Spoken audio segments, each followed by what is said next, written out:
The following is a presentation of Sertoba Media and Comey Media Incorporated.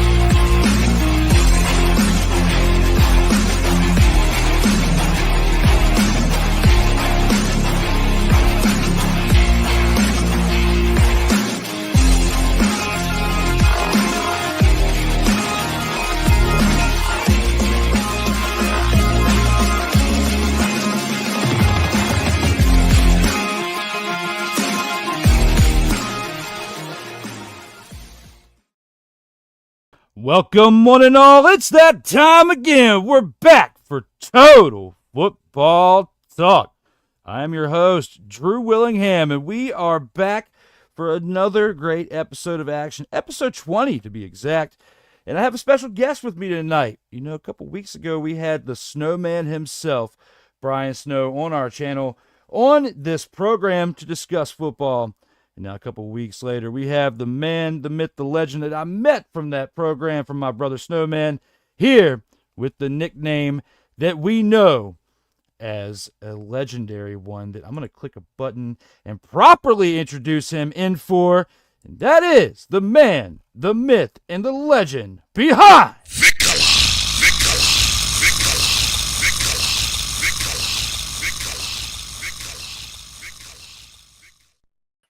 Welcome, Victor Locke, to the program. I bow to the sensei, the big game hunter of Dubster Pelicans worldwide, Sensei Drew Willingham. My man, I love it. Each and every time I see that in the comments, it brings a smile to the face because that is legendary. That show was legendary, and at times when we can get the senseis back together on the screen, it is legendary. As we both have, you know, busy schedules now with what he's got going on with his platform and with this and everything and just the way life works out for us. But the most important thing tonight is that you and I are here to discuss the playoffs, the wild card round, as we have a lot of action this upcoming weekend. You know, it is Friday night, but these games start tomorrow.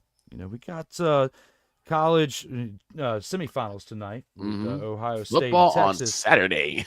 and then we got Saturday football for the NFL, you know, as that keeps us through for the rest of the weekend, and on Monday as we have a Monday night game as well.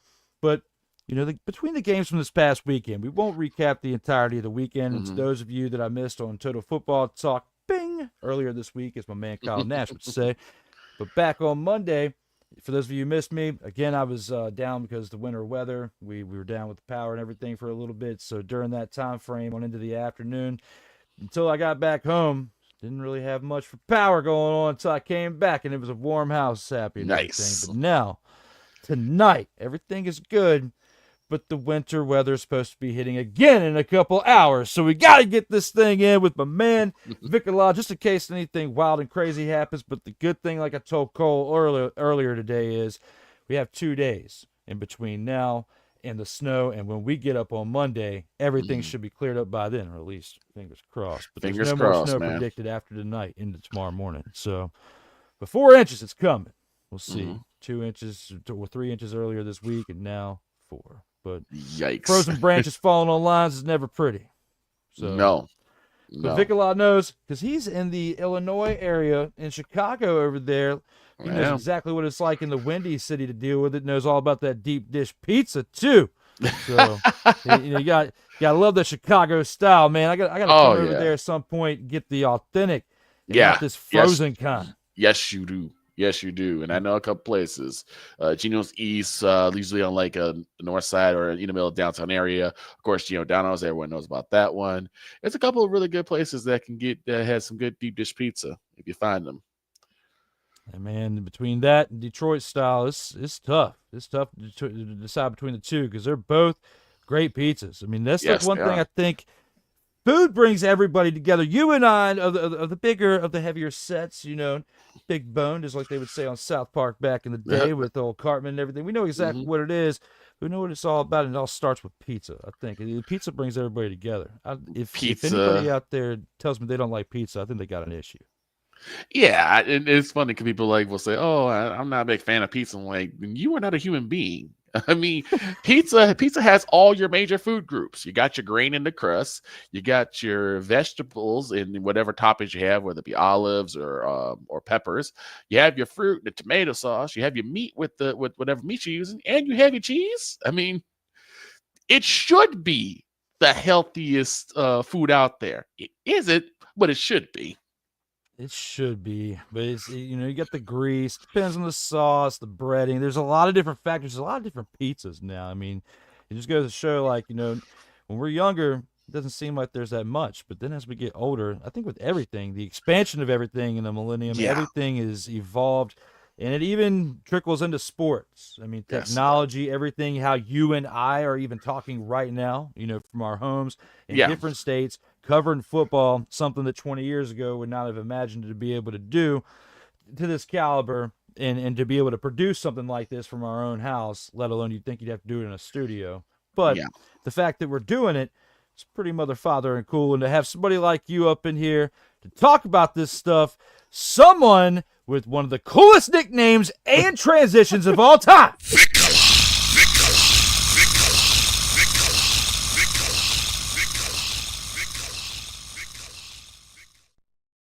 Gotta get it out now. Funny thing about that is I was in the office when that first aired.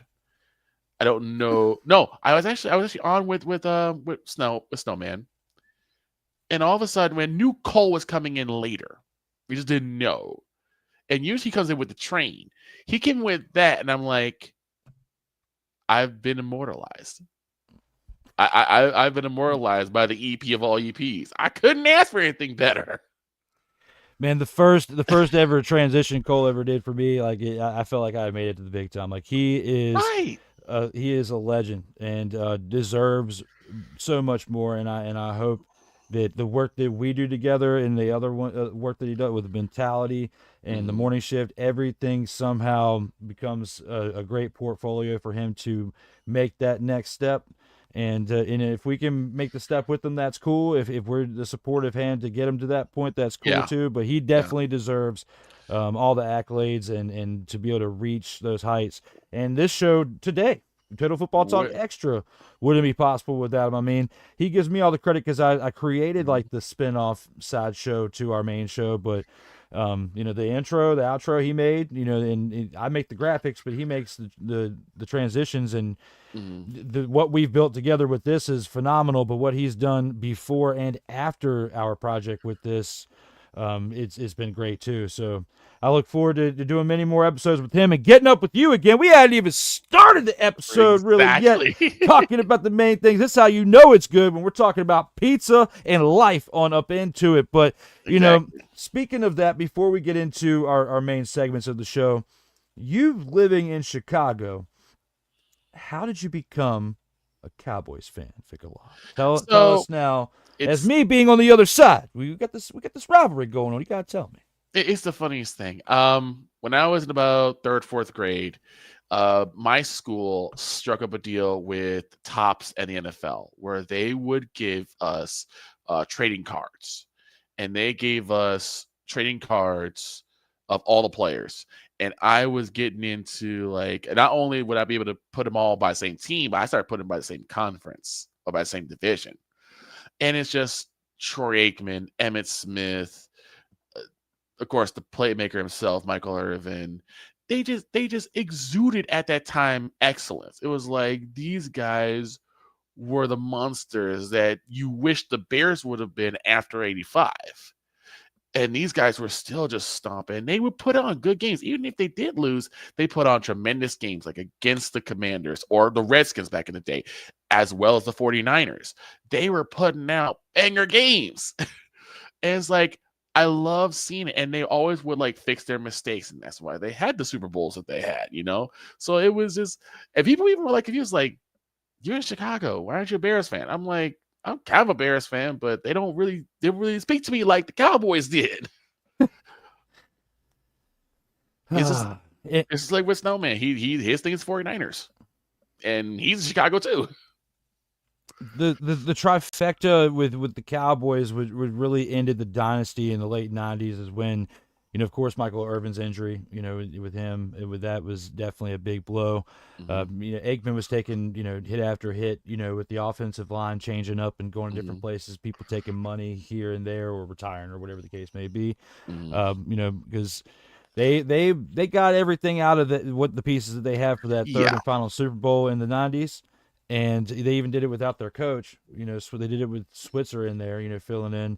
So were you a fan of them like during the Super Bowl era, like when you got the cards, or is this like post Super Bowl era, but still their good time in the 90s? Yeah, it was basically the entire 90s. So it was when I got the cards was what started it. And I started like looking into them more often. And then of course the Super Bowl started coming. It's like, yo, this team to watch, And of course, primetime himself, Deion Sanders also being as good as he was. It was like they have it all, and it's just like after 95, you start seeing a total deterioration of, the Cowboys play. You start seeing that there were a lot of holes in what they were doing, and you start seeing that it wasn't about winning championships as much as about the pageantry. And that's what about me, because that philosophy has been following the Cowboys since then, and you're starting to see the culmination of that now with them basically being outed in the playoffs this year. And it was a tough ride, man. I mean, you guys were 7-8 going through week 16 with 2 games left, and lose the last 2 games to finish 7-10. And even though the playoffs were out of reach at that point when you're 7-8, you still had the pride to play for. You could still finish with a winning record, 9-8. Right. You could affect a team that's either playing for a playoff spot in week 18 or playing for seeding, which in that case is what it was in this past week's matchup. This game this past week, I talked about it on Commander's Gridiron Report. Bing! In the words of Kyle Nash with that. But episode 41 earlier today, and went in depth with it. But I do want to talk to you about one thing. This game was ugly the first half. I mean, there just was no scoring. It was just field goal after field goal after field goal. Just 3 field goals between 2 teams, and you're up 6-3 going into halftime. Aubrey has been one of the solid pieces for you over there in Dallas. And that's pretty much been all you've had this season, because you've had no running game. The running game is been absolutely depleted. Even going back to Zeke's first tenure on that last play when they had that stupid formation and he got knocked back on his rear end. And he's taking everything I can to not cuss at this point. It's like Snowman when he would sit there like Bart Simpson writing stuff on a chalkboard. I will not cuss. I will not cuss. Over and over again. You know exactly where I'm going with this one. And what are your thoughts looking back on this season when, it seems like with Dak was there this season, if you could finish with potentially going 9-8 with 2 games left with your backups playing, what do you think this season would have amounted to had Dak not gotten hurt? And do you think that the way that the backups played this year saved Mike McCarthy's job, or was he going to be here regardless? See, the thing is, unfortunately, I think he's going to be here regardless, as much as to my dismay, because I've been saying for the past 3 years that he needed to go. It's like you get to the playoffs, but you don't do anything afterwards. That's the first thing. With Dak, here's the issue is that, and I said this before when all these moves were made, like getting offensive line help, getting Zeke back. I said this had to be Dak's prove-it year. And why they decided to extend him makes no sense to me. Let him play out and see what he does. And if you got to shop him. Now, in a situation where he's hurt again, and you have no idea what his trade stock's going to be now. What are you going to do with him now? Cooper Rush, he held his own. That's all I can really say. He held his own. He was put in that situation, and even with the same offensive line that Dak has been getting his tail kicked in with, he's still able to put some positive games together. That's scary. That makes you look at Dak and say, Well, Cooper Rush, by many accounts, we don't think that he's better than you are, but he's doing better than you were. So what's happening here?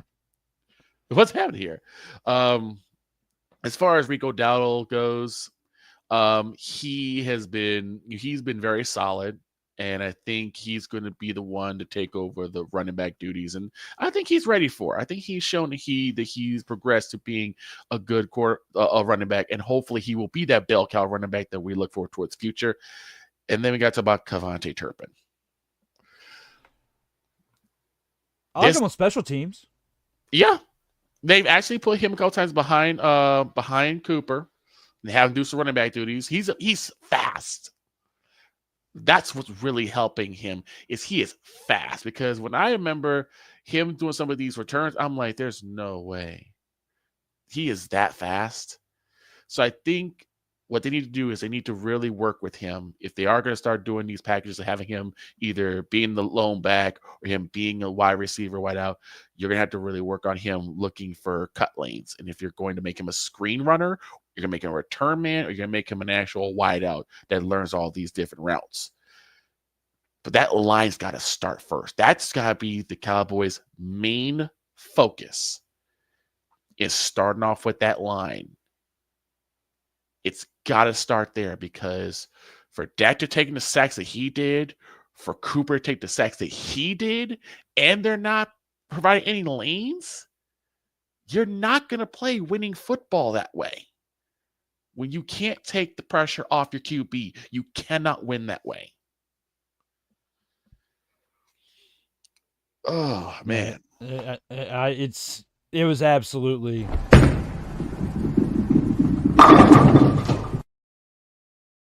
Yeah. It's. I don't want to throw too much shade on Dowdle. He's had some good games. You've heard me talk about it on Total Football Talk with Cole. I've thrown praise at him. Yeah. But this whole Zeke experiment for this year was an absolute bust. One, it should have happened.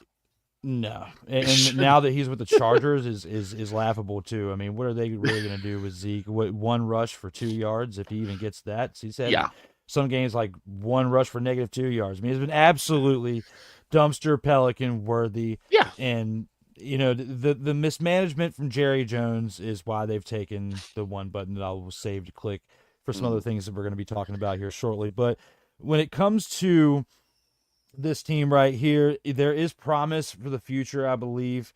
But at the same time, and you do have some really good pieces around it. I do believe with Dowdle, you can build on him with the future. Mm-hmm. But I feel like with 22 carries like he had, in this past game, with 22 carries like he had, he should have established more than 72 yards on the ground. And a part of that is you need a little help on the offensive line, and that's part of the reason why Dak got hurt to begin with, is because of instabilities over there and inconsistencies on the offensive line, and why the Commanders struggled to a 4-13 record last year. And they improved it during the offseason, but I feel like it could potentially get exposed at some point in this playoffs where they still need to make some additional moves on the offense, because the reason why Jaden Daniels has been as successful as he has been is because of the RPO and his ability to scramble and move around. And look at his rush yards. And there's games, a lot of games this year, where he's the leading rusher for the game, for the team, let alone maybe even both teams. And that's just too much running. And you saw what that's done to Lamar. I mean, Lamar's got 2 MVPs and potentially a third coming. Yeah. But this year was the first year where we saw it really balanced over there in Baltimore when they were winning. It was consistent with how they established the run between the balancing the load between King Henry and Lamar. They've got to figure that out in Washington as far as the quarterback, because then even in this past game against you guys last week, Mariota had 5 carries, 56 yards, and led in rushing for the team, and also had a rushing touchdown, but he did have 2 passing touchdowns for 161 passing yards, and only had 3 incompletions out of 18 attempts. So altogether, I'm concerned, like we were just talking about with the Cowboys. I mean, with Dowdle, you're going to need a 1-2 punch, kind of like what they had when Zeke was in his prime with Pollard. When he was first starting coming up. And that was a loss there too when he went to the Titans. But looking at it for what it is, there is a promising future over there. But Jerry's got to stop making the calls, man. He's got to stop making the calls. Kind of like when Dan Snyder had to get the expletive out over there in Washington. I don't think he needs to get out. I just think he needs to relinquish control, because as a marketing aspect and what he did to build the stadium, is a genius. Okay, I'll give him his Right. credit and his flowers where it's due. But other than that, when it comes to building a winning football team, you saw how quick the turnaround's been over there in Washington with the management call with Peters, Yep. with bringing in Dan Quinn, with the culture they've established and the pieces they've brought, and they haven't even completed that journey yet, because they still need to bring in more weapons, in my opinion, during this offseason and potentially the next offseason, in order to be quote-unquote Super Bowl contenders by reaching the championship game for the conference, like the NFC championship game, with the potential to go to the Super Bowl. But with all that being said, it does look like at this point the Commanders are a few steps ahead of the Cowboys. But just like a flip of the switch with any year, like every year it's different. I'd say a couple of yards. I say a couple of yards ahead. But you brought up a perfect word: culture. I've been saying this for a while, and this is where the whole moronic Republic Cowboys actually even came up, is that there is a culture of, like I said, with pageantry.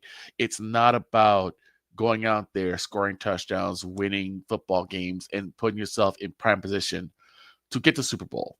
They just feel like, well, we're the Cowboys. Everyone else sucks but us.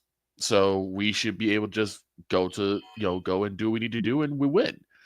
And that culture has festered so badly that you're missing the playoffs now. That you got reamed by the Detroit Lions. You got destroyed by the New Orleans Saints. I mean, we knew you're going to lose to the 49ers, so be that as it may. But, I mean, these guys were taking massive losses. And it was like, are you guys playing at all? Are you guys like actually trying to play? I mean, they should have won against Baltimore. Baltimore, they almost gave that game up, but we couldn't beat them. It's just what's happening to this team. And so, but like you said, the culture has to change first. And you saw how they got rid of the drama with Snyder. They start putting people in charge that know the game of football, X's and O's wise. You guys got the big boon with your draft and Jaden Daniels. And Jaden Daniels, to me, I said before when he beat the Bears, hands down, rookie of the year. Dude was just there. Dude was just phenomenal. Absolutely phenomenal. So you got a team that's on the rise like the Commanders, and the Cowboys now have to play catch up. And the thing is, you got to get out of this motion of we're already America's team, so we don't have to try hard. You got to get back to saying we are a team that need to redeem ourselves for the past 3 decades now of ineptitude. It's going to be interesting to see how things turn around over there in Big D for you. But definitely an interesting story on how you became a Dallas Cowboys fan. Because I wondered, I was like, man, why are you not pulling for the Bears or, someone over there near the Windy City or whatnot? I mean, I would get it, but, at the same time, at least out of all the Cowboy fans, there's very few. I got my friend, my man Pulp Daddy out there, one of my best friends here locally, and then a couple other ones that I can tolerate. I mean, you guys don't even consider Cowboy fans because you don't act like it.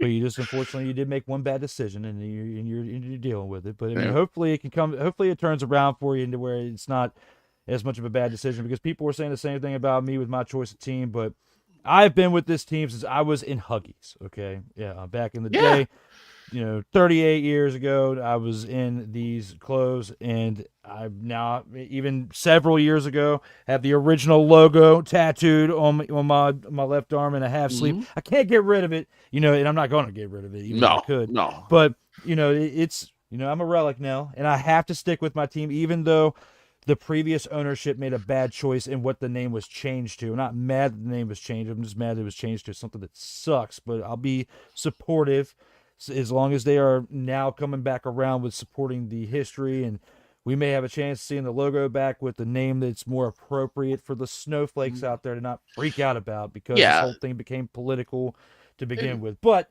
without going too far into that, you know exactly what I mean. Oh, I get you. It's just something about when you allow these socio-political arguments to get involved, it does kind of take away from the game itself. And and I hope that the I do like the new one though, the Kami Hawk skins. I do like that. Kami Hogskins, yes, the new nickname. It's not going to become the name for him because nobody wants Kami on in there, but they're like the Hogskins or something. He'd be close enough to, back the old school name. But between drafting in the top 2 picks, I'm glad the Bears made the choice they did, and we got who we got, because then I wouldn't be doing videos like this every single week on CGR. Yeah. Yeah, fingernail man, that's what you are. Guess what? Bowling balls cover fingernail man's fingernail. But you know what you can't cover up? Which is served by big old fat old stinker.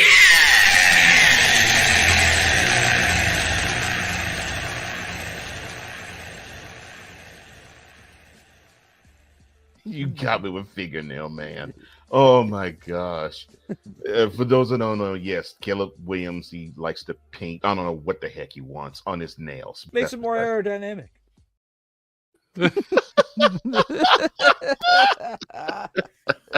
Oh my God. Oh man. I didn't even know that. I didn't. Google Caleb Williams like fingernail or whatever. It'll be like the first thing. Yeah. He like paints his nails before all of his games. He's makes him more aerodynamic, I guess. I don't know, but I'm just glad we don't have to deal with that drama over there in Washington, and we got the right guy. Well, speaking with Caleb Williams, though, here's the thing about him is that he has really great feet when he knows he has to run. I mean, the dude, there were times where I'm like, he sacked. It's like he got away. How and where he got away, I have no idea. And he's starting to get more about throwing the ball downfield, especially with the last couple of games that he played, including the game in Green Bay. He started throwing the ball downfield, and I like that. The problem that I have is that I think sometimes he holds onto the ball too long. I mean, big situation was in Detroit. Thanksgiving, holding on the ball way too long, decided not to throw it away, and then you had Eberflus not call a timeout, but that's gonna come into play. But he's he has time to get better. That Bears O-line, just like the Cowboys O-line, that's got to get better in keeping him upright, because I still think that he was the most sacked quarterback of this season, and that is a terrible stat to have if you're an O-line.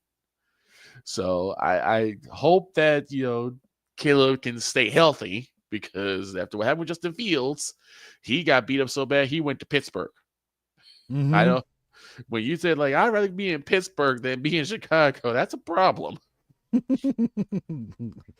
But no. And now I guess Justin Fields wishes he was somewhere else, because, I mean, you see what's going on with their Pittsburgh.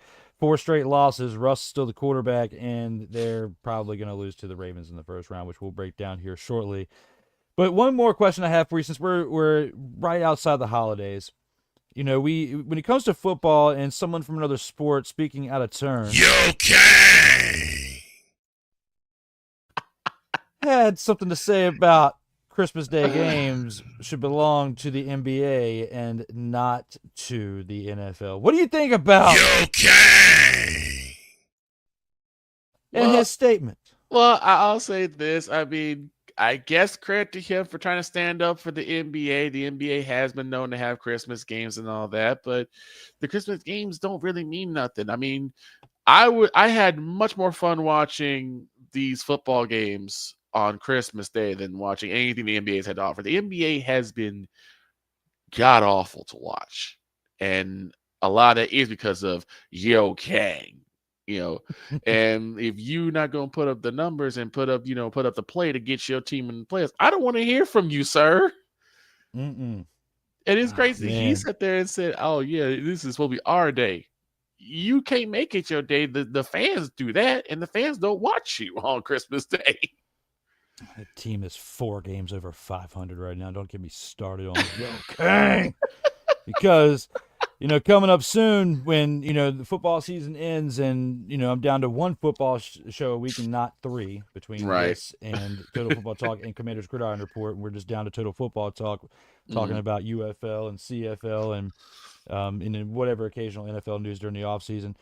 In or Out Sports Debate is going to have to come back. Now that you got the camera and stuff rocking, I'm going to have to bring you on that show. That's the ultimate show. It I'll had be down for that. ice it at 120 episodes. That's my number one. That's my baby right there. But I know. There's a lot of work that goes into that, as you know, from watching that, like with Cole and his transitions. It's like something I was doing each and every week, like for a new guest each and every week, to where that Vault of Fame is pretty long at 120 episodes. But I'm bringing it back, and now we got this episode almost in the books. We're going to definitely have to link that up here in February. I think I'm going to bring it back in. Okay. So, but we'll talk. We'll definitely talk more off the air about that. But yeah, that's a little inside tidbit to y'all watching this more likely in the replay, since we're a little down in the views right now, probably because of the college football, and you got SmackDown on USA. SmackDown right now, is SmackDown. You got college football. Yeah, it's oh man, it's ramping up. Sports is ramping up, especially around after New Year. The sports world ramps up, and it's really that first part of the year because you have football winding down, basketball starting to ramp up, and then when it comes around to April, guess what? Here comes baseball. So you got. And of course, wrestling is, all day, every day. So sports ramps up. Now I'm here for it, man. I am here for it. Just like when we got, at least we can't have these discussions about AEW being any close to WWE anymore. Like they've definitely been surpassed now. This whole new regime is in there. But, yeah. It's a whole other story for a whole other day. But yes, VIKALAAAAAH knows about the wrestling, just like myself. You can sit here, we could talk about that stuff for hours and stuff. And when it comes to football, as you've seen, we could definitely chop it up when it comes to some NFC East action. There are some things that we do have to talk about. Besides the 2-minute drill, we got to talk about the Snowflake of the Week and the Grand Champ of the Week for our picks for those. And for that, we're going to go ahead and take it into the Grand Champ of the Week and see who we have for our picks. As we would normally go from the opening drive to this, but we're not going to review any of the games from this past weekend because Cole absolutely crushed it on Total Football Talk on Monday. And I'm just going to use the energy that we have for tonight for talking about tomorrow, Sunday and Monday, and who sucked last weekend and who was good. All right, let's go. We got trips, right? At 42, 989 on 2. Ready?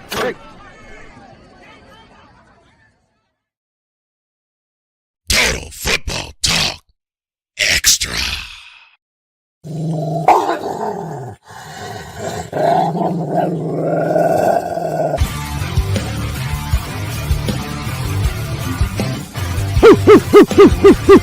Where my dogs at? Got one here tonight with VIKALAAAAAH being in the house. As we got to talk about who from this past weekend, from the final week of the regular season. It can be anybody from a team that's not going to be playing this weekend or throughout this playoffs who played pretty well. In your opinion, you can have a main pick and an honorable mention. Go for the floor there, VIKALAAAAAH. Who are your choices for Grand Champ of the Week? So, first and foremost, got to give it up to Mike Evans of the Buccaneers. I mean, to go 11 seasons with over 1,000 plus receiving yards is insane. And it was funny because the first time I had thought about it, because I hadn't watched a whole lot of the Buccaneers this year, I was watching, like, okay, they got the football, just take a knee and be done with it. And then they decided to go for another pass. And I'm like, oh, that's why. But I mean, Mike Evans has been just automatic. He has been phenomenal for the Buccaneers, and he has been a great weapon for Baker Mayfield, a quarterback who honestly I didn't think was going to do much in Tampa Bay, but you give him someone like Mike Evans, he's going to be electric for you, and he's really been something special for the Buccaneers. On a, I guess, secondary, way low honorable mention, I gotta give up to Cairo Santos only because he finally, after so many years, after so many games, he avenged the Chicago Bears as the Bears beat the Packers. I called that game on the Snowman Multimedia Sportsnet, and being able to see him get that field goal after they got blocked the last time they played the Packers, it was good to see. So, but my ultimate grand champ's gotta be Mike Evans, hands down. I like the picks. And even with Cairo Santos, you got to give a little love to special teams sometimes because the struggle is real to be awesome. It is. It's definitely carried on over into many things in life, and that involves kicking. Can have a little windiness out there, and have some other things popping off. And with my picks, I stuck a little bit with the offense. I stuck with somebody who I've been calling a snowflake more this season than a grand champ. And I don't even think at any point this season, I could be wrong. I'll have to go through the other 19 episodes of Total Football Talk Extra or the previous 18 weeks of Total Football Talk to see. But I don't think I've had him as a grand champ of the week. I think this is the first time, but at least for this one time during his tenure with this franchise, I got to give it to this man right here. And that is Aaron Rodgers for what he did this past week. Even though he threw an interception, it wasn't completely bad. I mean, it was a tip pass, but I got to give this man credit because he had 4 touchdowns passed in this game. He was 23 of 36 at the age of 41 for 274 passing yards and achieved touchdown numbers 500 through 503 in this game right here. So for that, I have to give the man, the myth, and the legend of ayahuasca sipping. That is Aaron Fathering Rodgers. That's my pick for this week of the grand champ of the week. Now, when it comes to my next pick here, I'm going to say for an honorable mention, he didn't play quite as well, but he also didn't play throughout the entirety of the game, and he also played just the second half, but led the team to a comeback win and to keep the streak alive, but also to improve to number 6 on the seeding for the NFC. That is Marcus Mariota taking over for Jaden Daniels in the second half to give him some rest, and also completing 15 of his 18 passes for 161 passing yards, 2 passing touchdowns. Also added 5 carries for 56 rushing yards and a rushing touchdown, accumulating 3 total touchdowns on the day and over 200 total yards. Was the leading passer and the leading rusher for the Commanders. Led them to their 12th victory of the season, tripling their wins from this past season when they had 4 wins and 13 losses in 2023. Now at 12-5.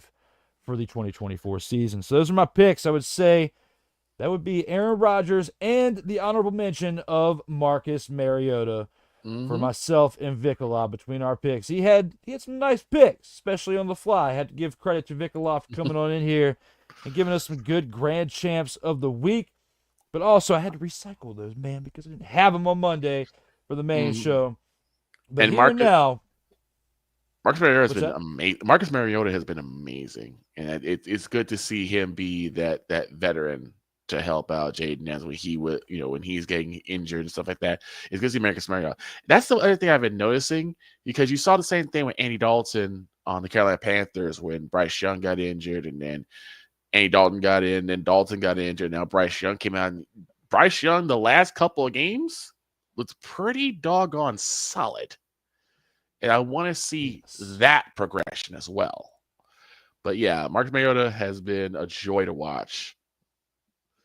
He really has. And, we didn't get to see this when he was winning with Atlanta. It wasn't, especially when you have his whole documentary on Netflix. I mean, that was the sad. But now for him to have this resurgence, you got to put him in the conversation for being able to go somewhere next year and fill in to be a starting quarterback. Maybe somewhere like Seattle, do it better than Geno.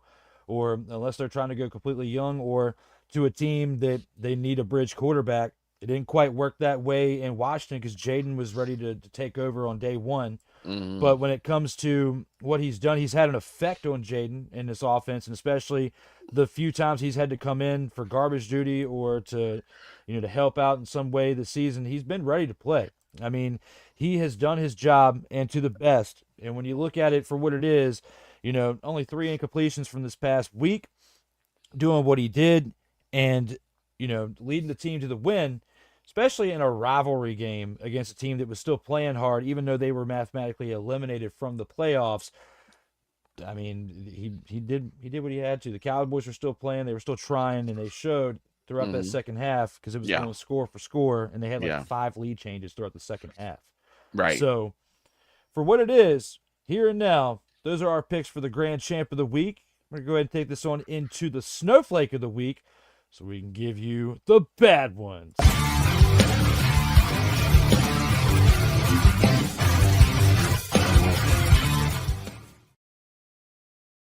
Total Football Talk Extra.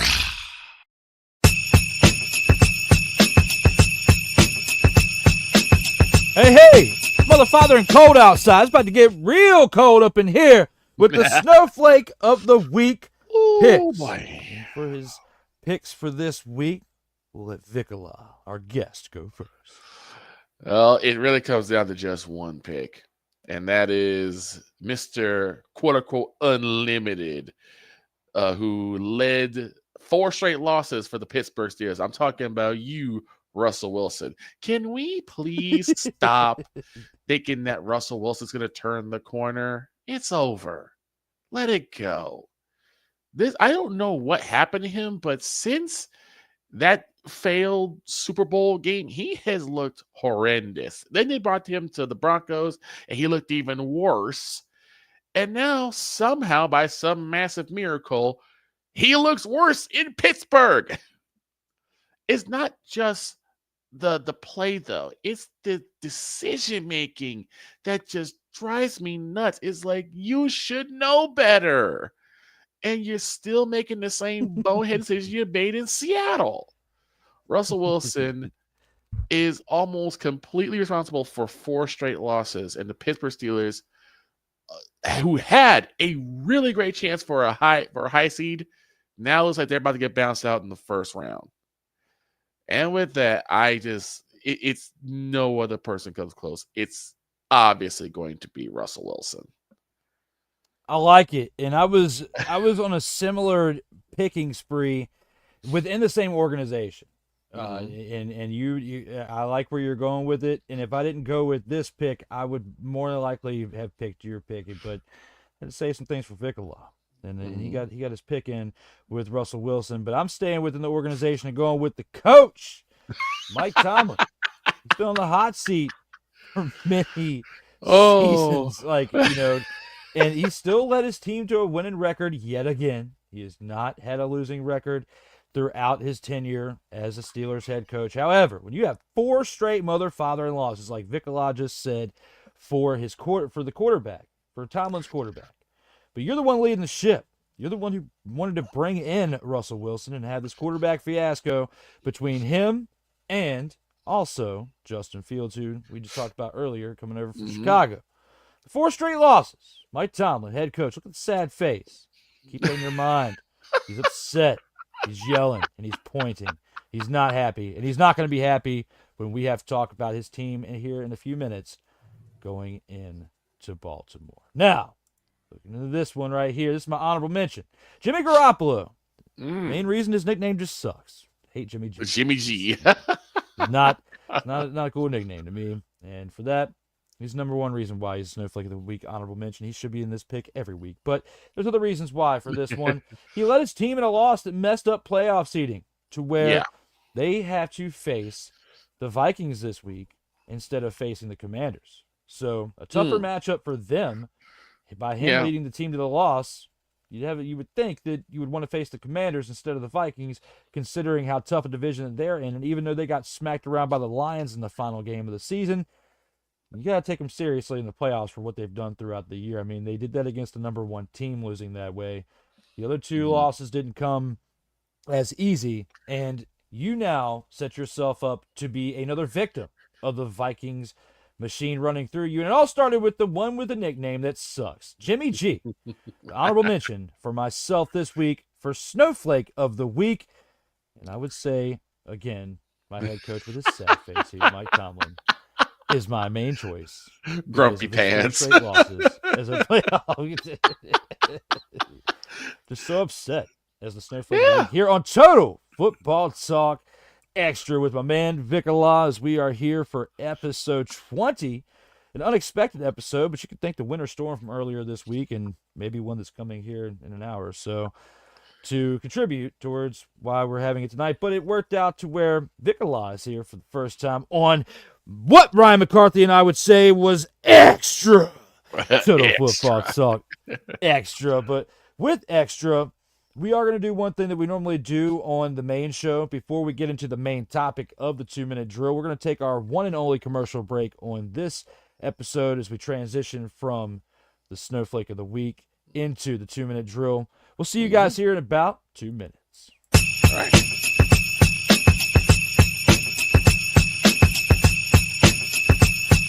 Later, the post game. But coming up next, the 2-minute drill.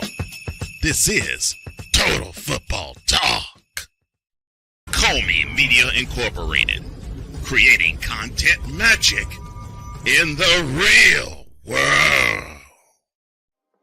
In a world where chronicles of the past are brought to the streams, whether the content is relatable or completely beyond your realm of life, there is no shadow of a doubt that this show is absolutely full of shenanigans. Get ready for D. Willie in the evening. this Sunday at 10:05 p.m. Eastern. Exclusively on Sertoba Media, where the struggle is real to be awesome.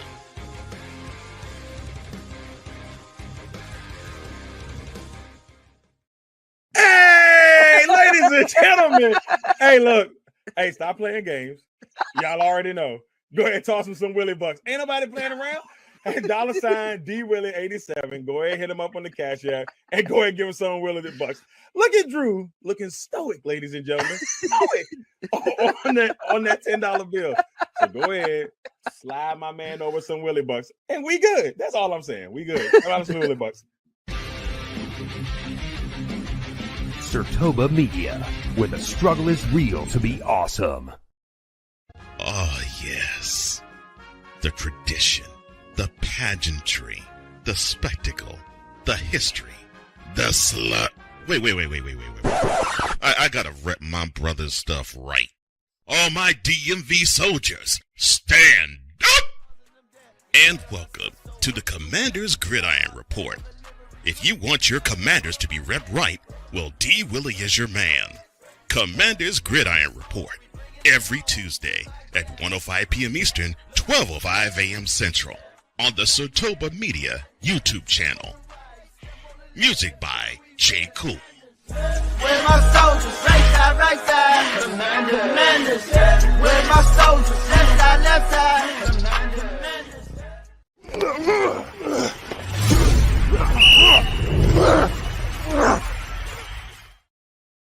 Welcome back to Total Football Talk Extra. Myself and the man, the myth, and the legend.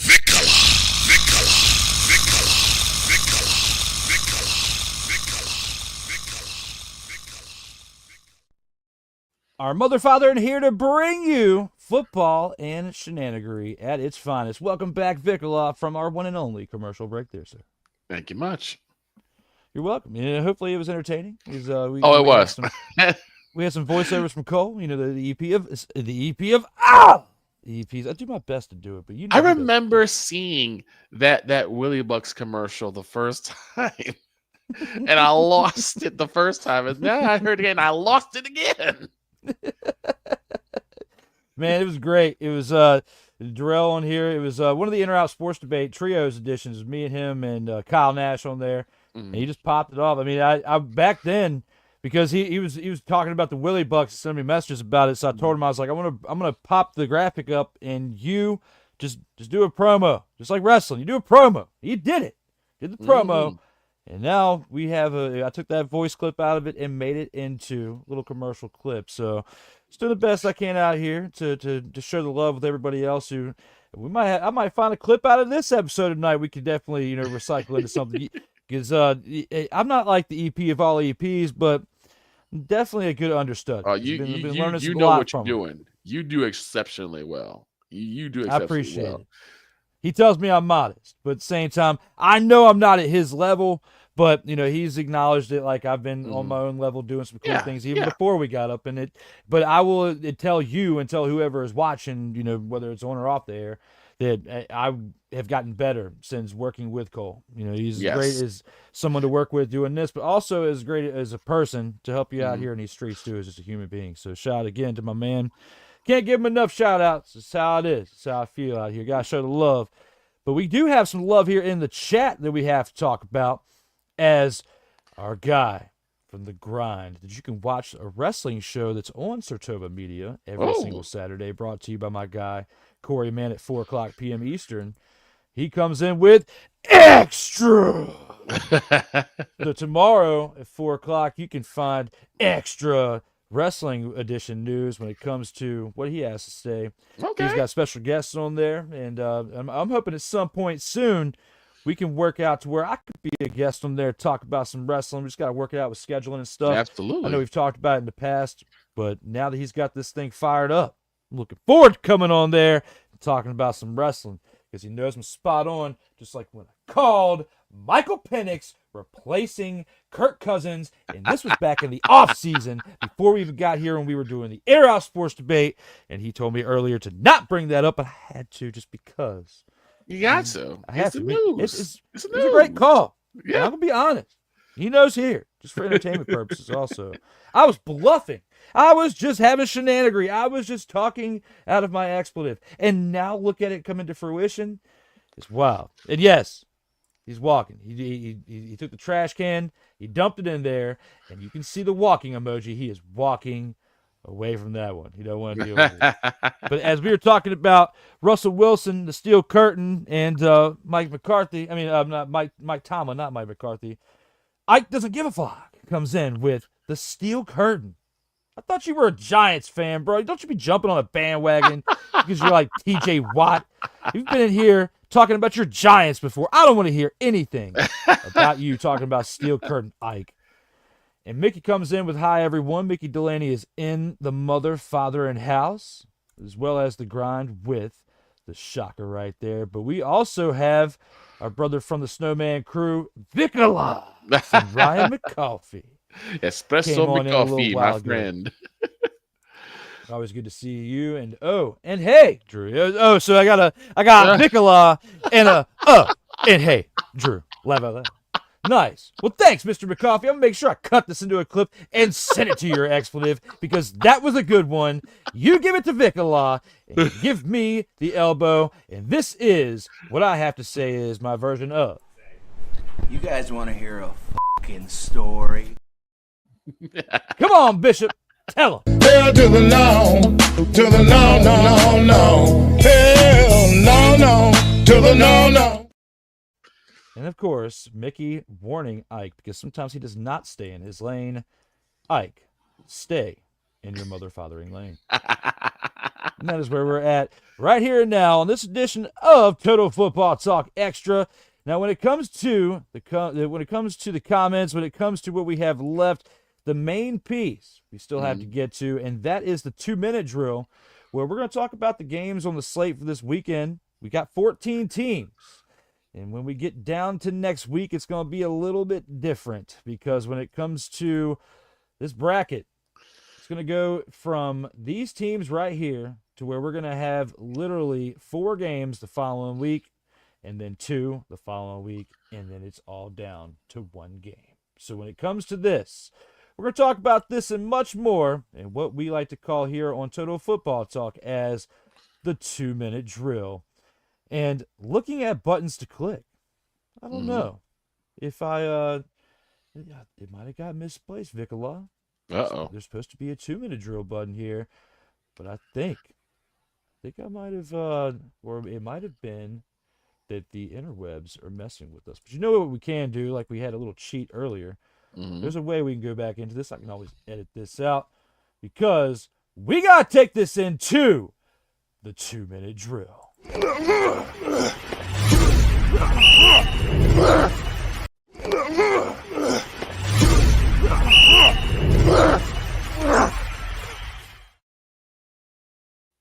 And now we are here with the 2-minute drill transition coming through. We got some games we got to talk about this weekend, and we got to start it off with tomorrow's 4:30 p.m. contest out of the 6 games that we have between tomorrow and Monday night. And at 4:30 p.m. Eastern time, we have the Chargers traveling to Houston to take on a team that, as of late, very similar to the Pittsburgh Steelers, has not looked like a playoff team.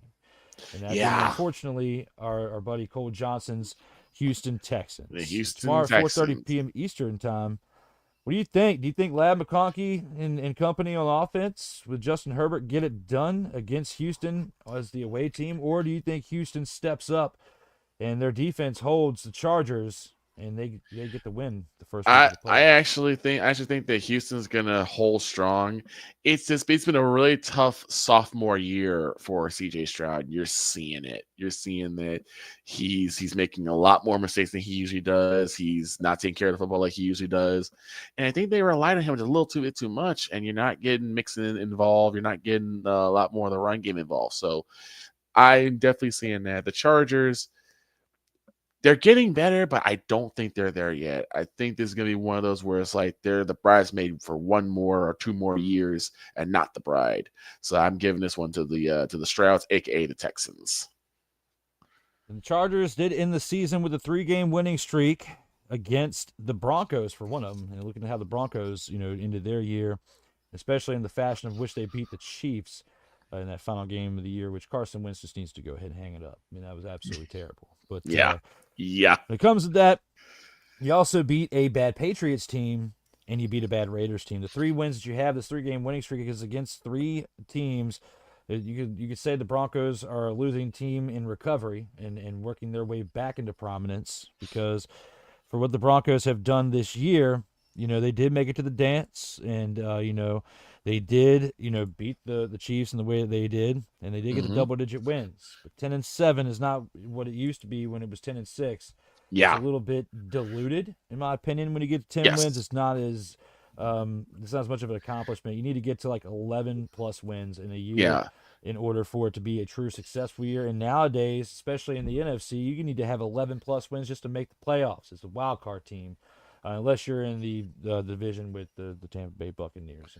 It's not a dominant number like it used to be. 10-6 used to be really dominant. It means that you basically ran over everybody. 10-7 doesn't sound like that anymore. 10 sound more like you kind of squeaked by.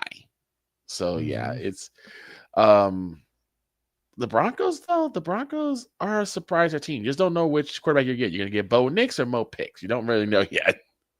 Very true, and we'll get to that game here shortly. But with the comparison to the teams that they have beaten, the Chargers, the 3-game stretch, I'm not really sold on them either. But I'm not also feeling the Texans with the way they've ended the year as well. And Cole and I have gone back and forth with that, and we don't disagree. I mean, we're in the same boat. If this is my team playing this way, I'd tell you, because I'll if they sucked, I'll tell you. Like qualms about it. But when you lose 31-2 to the Ravens like you did.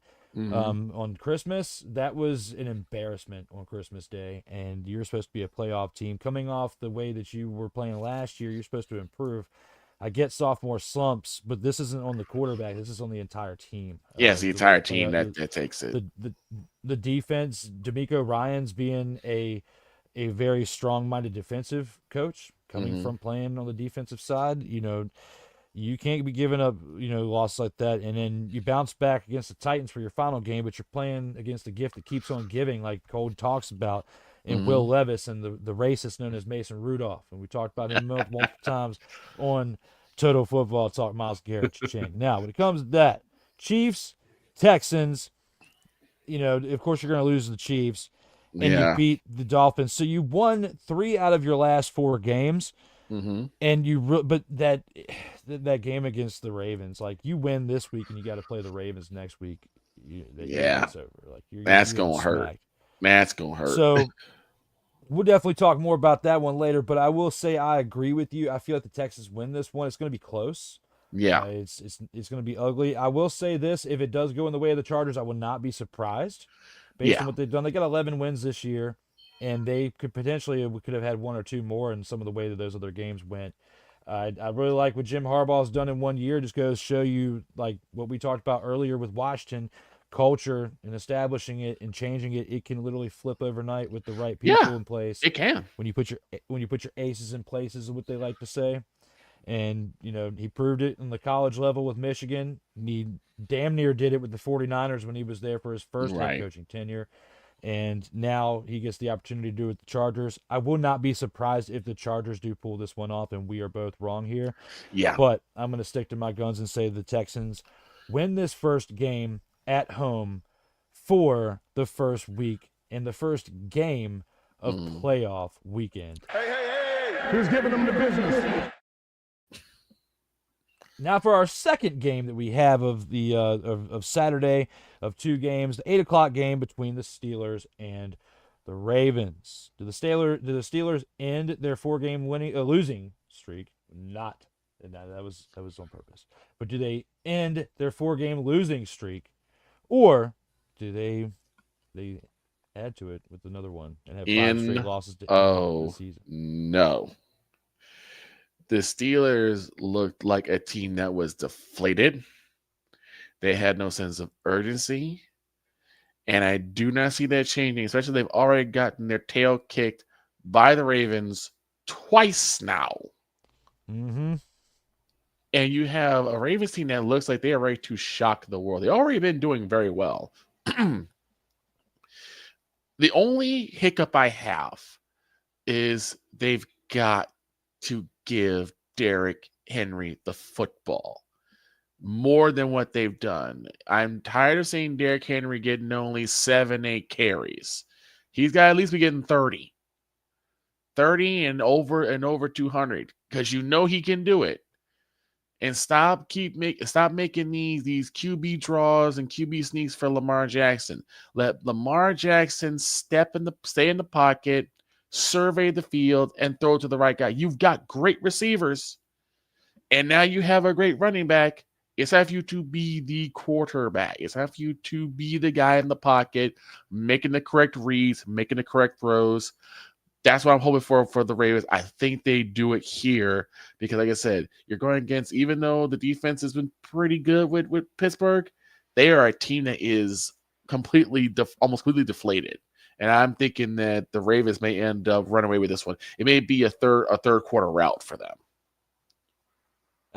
I like your pick there. I will say, to help you out, kind of like Tony Reale does on part of the interruption, the Steelers and the Ravens, between these two teams, man, like, it has been, of course, one of the big rivalries within the AFC, for many years with what they've done. With the Ravens playing the Steelers back in December 21st, they won 34-17 at home. But then when you look at their first matchup, the Steelers actually did win that one when they were at home, right. But they won 18-16. It was close. It was still an ugly game. Right. I think that was the one that Boswell had 6 field goals. He went 6 for 6 on field goals. Because that was around the time that our kicker over there in Washington set their record over there for 7 of 7 perfect on the day of field goals. And yes, I just looked it up. 6 of 6 on the day of field goals with a long of 57, contributing all 18 points. Mm-hmm. That was probably the worst loss of all the losses that the Ravens took within their 5 losses that year in the season. Yeah, so I would say when you lose to their kicker like that, they hadn't even completely figured out their quarterback situation yet.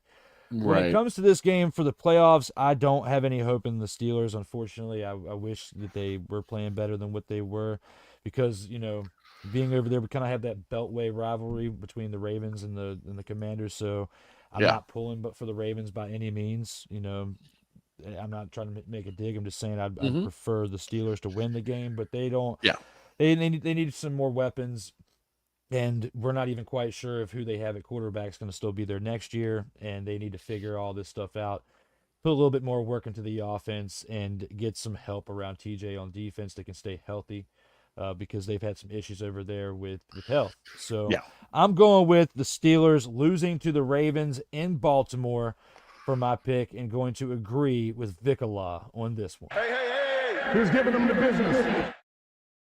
For our first of 3 Sunday games, we have a 1 o'clock game where the Broncos travel to Buffalo to take on the Bills. You think the Broncos have what it takes to knock out the number 2 seeded Buffalo Bills in this game, or do the Bills do what we think they're going to do and win this one? I think the Bills do what we think they're going to do. Now, the Broncos, like I said, the Broncos have been looking a lot better in the tail end of the season. They start looking more consistent. Bo Nix looks more comfortable. He's doing a lot better. But then I go back to Detroit versus Buffalo and how Buffalo just controlled the Lions. And if they could do that to one of the top teams in the NFC, I don't see the Broncos being able to hold a candle to what the Bills look like a contender. Josh Allen looks great. They've got amazing receivers. They got a great running back. They look like they could really start up some trouble in the AFC. So, like I said, I like what I'm seeing from Bo Nix. I like what I'm seeing from the Broncos. I just don't think they have enough horses, pun partially intended, in the race against the Buffalo Bills. So I go with Buffalo. I promise we're not going to agree on everything for our picks, but it looks like for the third consecutive game, I'm going to agree with you here and go with the Bills. I've been saying all year long, and even though there's been some games that have made me kind of question my pick, my prediction early in the season, based on the few games we had seen, was it was going to be the Lions and the Bills in the Super Bowl. That was my pick. Yeah. I didn't think that unless this game is completely rigged, I did not think that we were going to see the Chiefs make a third straight bid for attempting to win the Super Bowl 3 straight times. We have not seen that happen yet. So looking at this for what it is, I'm going to say that the Bills have to keep this alive for me, and they're going to do that by beating the Broncos. But also, I just feel like the Bills have more weapons and more chemistry because they, a lot of them have played together more than just this year. The Broncos have been really figuring things out since last offseason. And with Sean Payton having his second year into this gig and away from, Russell Wilson and all that came along with it, and the way everything was set over there, now that he can establish his own culture within the offense, it's been paying dividends. So very bright and promising future, and I agree with you on that. But the Bills and Josh Allen have what it takes to not only win this game, but go further within this playoffs if they play this out right. And I hope that you and I both get to see this one pay dividends in this week. Hey, who's giving them the business? To our second of 4 games, second of 3 games for Sunday, but our 4th game of the 6 games for this weekend, we have the Green Bay Packers traveling to Green Bay to take on one of our mutual rivals, the Philadelphia Eagles of the NFC East. Green Bay, the third in third place in their division with an 11-6 record. We were just talking about earlier, you got to get to 11 to be relevant, and it was true because it took 11 wins for them to make the 7th seed, the third wild card team of the NFC, just behind the 6th-seeded Commanders, who are 12-5. The 11-6 number 7 wild card team is facing the number 2 overall Philadelphia Eagles, who are 14-13. Who do you have in this one there, sir? Woo, this is going to be a tough road for Green Bay. Green Bay just coming off of a loss against the Bears. They got to get their game face on. They got to start off defensively hot because that Eagles offense is no joke. Of course, you got the gift that keeps on giving is Saquon Barkley. They got McKee now, and McKee looked really good. Of course, he was playing against the Cowboys, so he of course that was by default. He looked good, but no, McKee looks really good. He looks really comfortable. I can see that turn into something positive. But if you can't stop Saquon Barkley, and I do not think Green Bay has it in them to do so, you are looking at probably the longest short game of your short playoff life. So they got to come up defensively hot. They got to come up with some good defensive schemes to keep Saquon Barkley contained. I don't see that happening, and I think I'm going to have to go with the Eagles on this one. It's a very safe pick, and it's one that many people are making. And especially when you look at the Packers, and Jordan Love is apparently a little banged up from what we're aware of too. Yeah, what's been going on here for their team, and you lose the way that you did to the Chicago Bears. The team that's not that far down the road from you.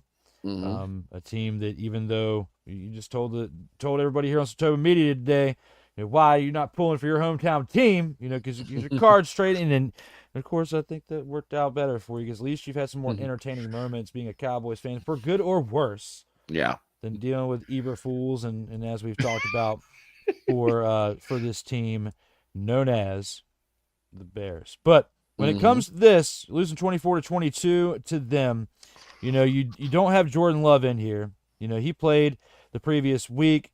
Apparently is dealing with a little bit of an injury here. Yeah, I saw that elbow injury. I thought it was his hand at first, and then I was like, no, it's an elbow injury. And I'm like, okay, will he be back? Because it did say he's questionable, but he didn't return. And it looked bad. It looked bad after Jordan, because Jordan Love definitely has the command of that Packer team. But he has the good news is he's been cleared, so Yes. he will be playing in this game. And this team overall, besides this injury for him, they've been a sleeper team of the NFC this year. They're just playing in a very, very tough division, given the fact that you have the Lions, who are the number one team in the NFL. And arguably, even though they can't be this way because you can't have two division winners, the number two team is the Vikings because of how they played in the NFC, regardless of what the Eagles have done. I'm sorry, I just feel like still the Vikings are the number two. Yeah. If you could rank it that way. Yes. The Packers, to make it the way that they have and doing the things that they are doing as a number 7 seed and playing and getting the wins in the way that they have this year, I feel like I might not be along with many people that are picking this, but I'm going to pick the upset here and say the Packers win this game now that we know Jordan Love's playing in it. Yeah, I wouldn't be surprised if the Packers do come away with a surprise. It's just going to come down to defensively, can they stop Saquon? It not so much as Saquon. I feel like what's going to get imbalanced a little bit, even though it wasn't as exposed when Kenny Pickett was playing, and then when you had the third string coming in there and was playing, he was doing better than Kenny Pickett was doing at the quarterback position. I feel like if we still haven't seen Jalen Hurts since he got hurt, and he has had some history of injuries and not remaining consistent at the quarterback position. And a good running back can only carry you so much. You look at what happened with Saquon with the Giants and with Derrick Henry with the Titans. Yes. You can't be the only one making positive production over there because the quarterback's the one who has his hands on the ball every single play. Exactly. So, in my opinion, until I see I may change my opinion during the game, but as of right now, because of the history with the Eagles and Nick Sirianni running his mouth, he deserves to take this loss and just be out of Philly. Okay. Yeah, I agree. Want the Packers to win, and for that, I'm going to pick the Packers to upset the Eagles, the number 7 Packers to upset the number 2 Eagles. And this way, if this happens, based on what my predictions are for the next game, it would be the Packers facing the number 1 Lions in the next round. And it'll look good for what we're going to say follows that. What are your thoughts? Oh, man. you touched my heart with that one. Skinny Jeans Sirianni. Shout out to Cool Breeze McCain with that one. Yeah, this is the problem I've seen with the Eagles is been like their quarterback play is not as crisp as most other teams. And like I said, Jordan Love has command of that team. He has shown that he has great poise. And I think he can be the surpriser. I still think that the Eagles may have more horses in the race. But again, if any team that could possibly come with the upset, it's probably Green Bay. I just feel it. If I'm wrong, I'm wrong. It happens. But it would make the next pick a lot more smoother for the pick that I'm making, as I'm about to say. So let's go ahead and take it on into that one. Hey, who's giving them the business? For our third and final game of Sunday, this will be Sunday night, 8 o'clock p.m. Eastern time. You have the Washington Commie Hogskins, the Commanders, traveling to Tampa Bay to take on the Buccaneers. Subtract that B and add an F. And that's what I think of the Tampa Bay team. Because every single time we faced them in the playoffs over the last 20, hell, 25 years, going back to 99 when the Redskins won the division and faced Tampa Bay. I believe it's either Tampa Bay or Seattle when we face them. They beat us every single time. And it's not fun whether we face them in the wild card round or win the first round like we did in 07 and then face the Buccaneers the next round and lose to them. Or we faced the Seattle Seahawks the next round and lost to them in that one because that was the year that it was 05. It was the year that they went to the Super Bowl. The Seattle Seahawks did with Sean Alexander. So all that being said, the Commanders traveling to Tampa Bay to take on the substituted B with an F, Buccaneers. Not saying it with the first letter, just starting it with the U, the Buccaneers, without the B or the F. Just put the F in there. Get the F in, as they would take the F out in WWF. Get the F in. Right. This one is my slogan for this one. But for this, all jokes aside, what are your thoughts? Even though they are a rival, do you think the Commanders have what it takes to beat the Buccaneers at home? Again, this is going to come down to what happens in terms of the run game. And I think the Commanders have a bit more of an advantage in that. I think right now they're going to have to run the football effectively on offense and put pressure on Baker Mayfield on defense. And I think the Commanders can do that. I'm going to actually go with the Commanders. I think that they have come a long way. I think they will get there. And it's just hard for me to really get behind the Buccaneers when I see them flop and fail most of the time. Like I said, they won last year, last week. That's great. But they're so inconsistent. I can't get on board with them. So I'm going with the Commanders. The commie hog skins, if you will. And I got this to click. That's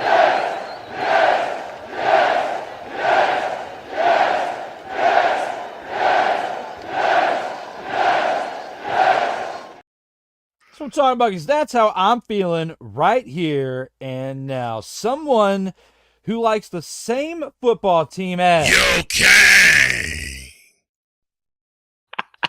actually picked the Commanders to win a playoff team. Yes, because just like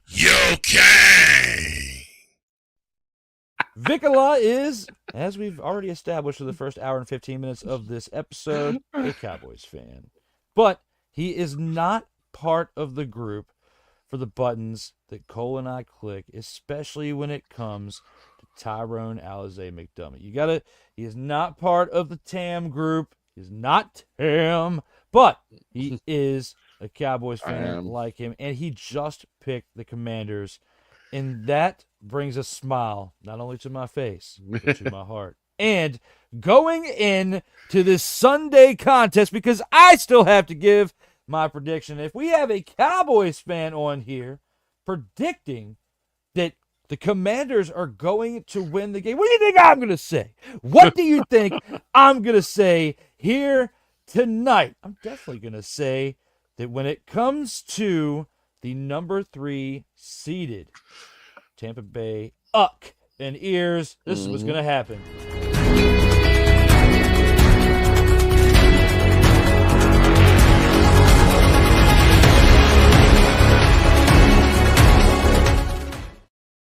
Going to be an upset. It's going to be an upset of the week.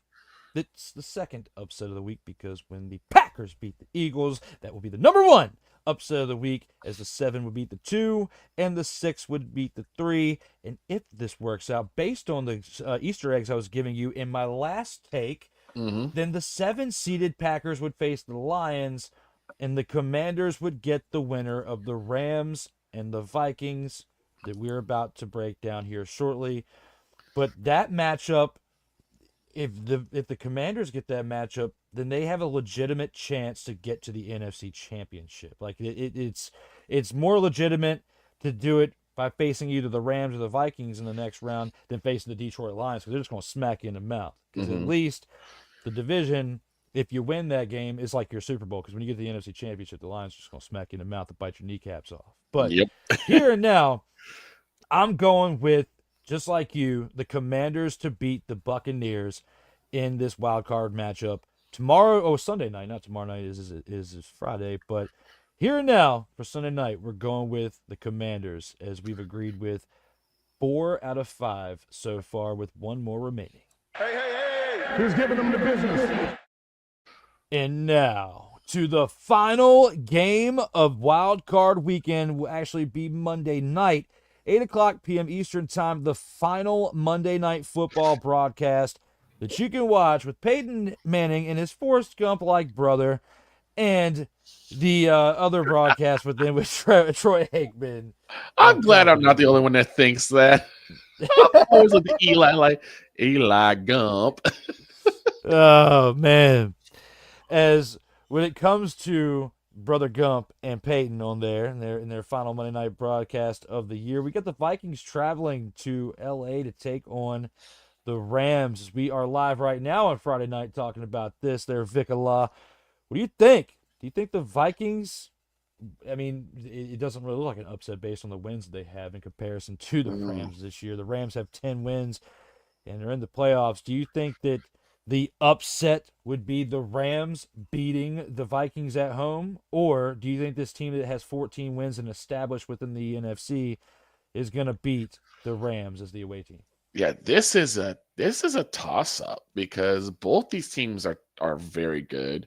The Rams probably had more of an easier, road to go because the Niners were, severely injured, so you didn't have to worry about them all too much. The Seahawks are the Seahawks, and the Cardinals are the Cardinals. So they had a easier road to hoe, but they still looked phenomenal. And then you got the Vikings. The Vikings was a team that I had big question marks on. Is Sam Darnold going to be that guy? Are they really ready to move on from 2 Chainz Cousins and how that's gonna work? They have looked extremely solid, and even though they got their butts handed to them against the Lions, it was against the Lions. You can get your butt handed to you by the Lions regardless. So in this one, though, I think that they do get the get-right game, and I'm actually going to give this one to the Minnesota Vikings. You muted. There we go. I was muted. I was opening up a water bottle while we were in the graphic, so didn't want to get all that drowning you out or anything. But I'm gonna say I like your pick right there, the Minnesota Vikings. And they got 4 more wins than the division winner. That they're the wild card winner facing off, as the 5th seeded. Still blows my mind that we have a 14-win team as a 5th seeded wild card team here for the NFC, but goes to show you how strong that conference is right now. And the Commanders had to get 12 wins just to get the 6th seed. So we talked about it earlier where we just felt like how diluted it is to have 10 wins now. And it's not as much of an accomplishment as it once was. And you really need to get like 11 plus wins in order to really be taken seriously as a playoff team. And even though the divisions for the Buccaneers is with their division win and the Rams for theirs, they're not as strong as the other 2 that they're facing off against in this weekend. And I have to agree with you that the Vikings from the North are going to take this win here. And they're going to, upset the Vikings on paper when you look at seeding, but it's really not an upset because of the caliber team that they are. And if they were playing in any other division outside of the Detroit Lions or the Kansas City Chiefs in football for NFL, they would be the division champs this year with 14 wins. So looking at it for what it is, I have to agree with you on this one. And, even though we only disagreed on one, we made some really good picks for this round. For the wild card round. Yes, we did. So going through that, we'll go through a transition, and I got a question for you based on this. Hey. Who's giving them the business?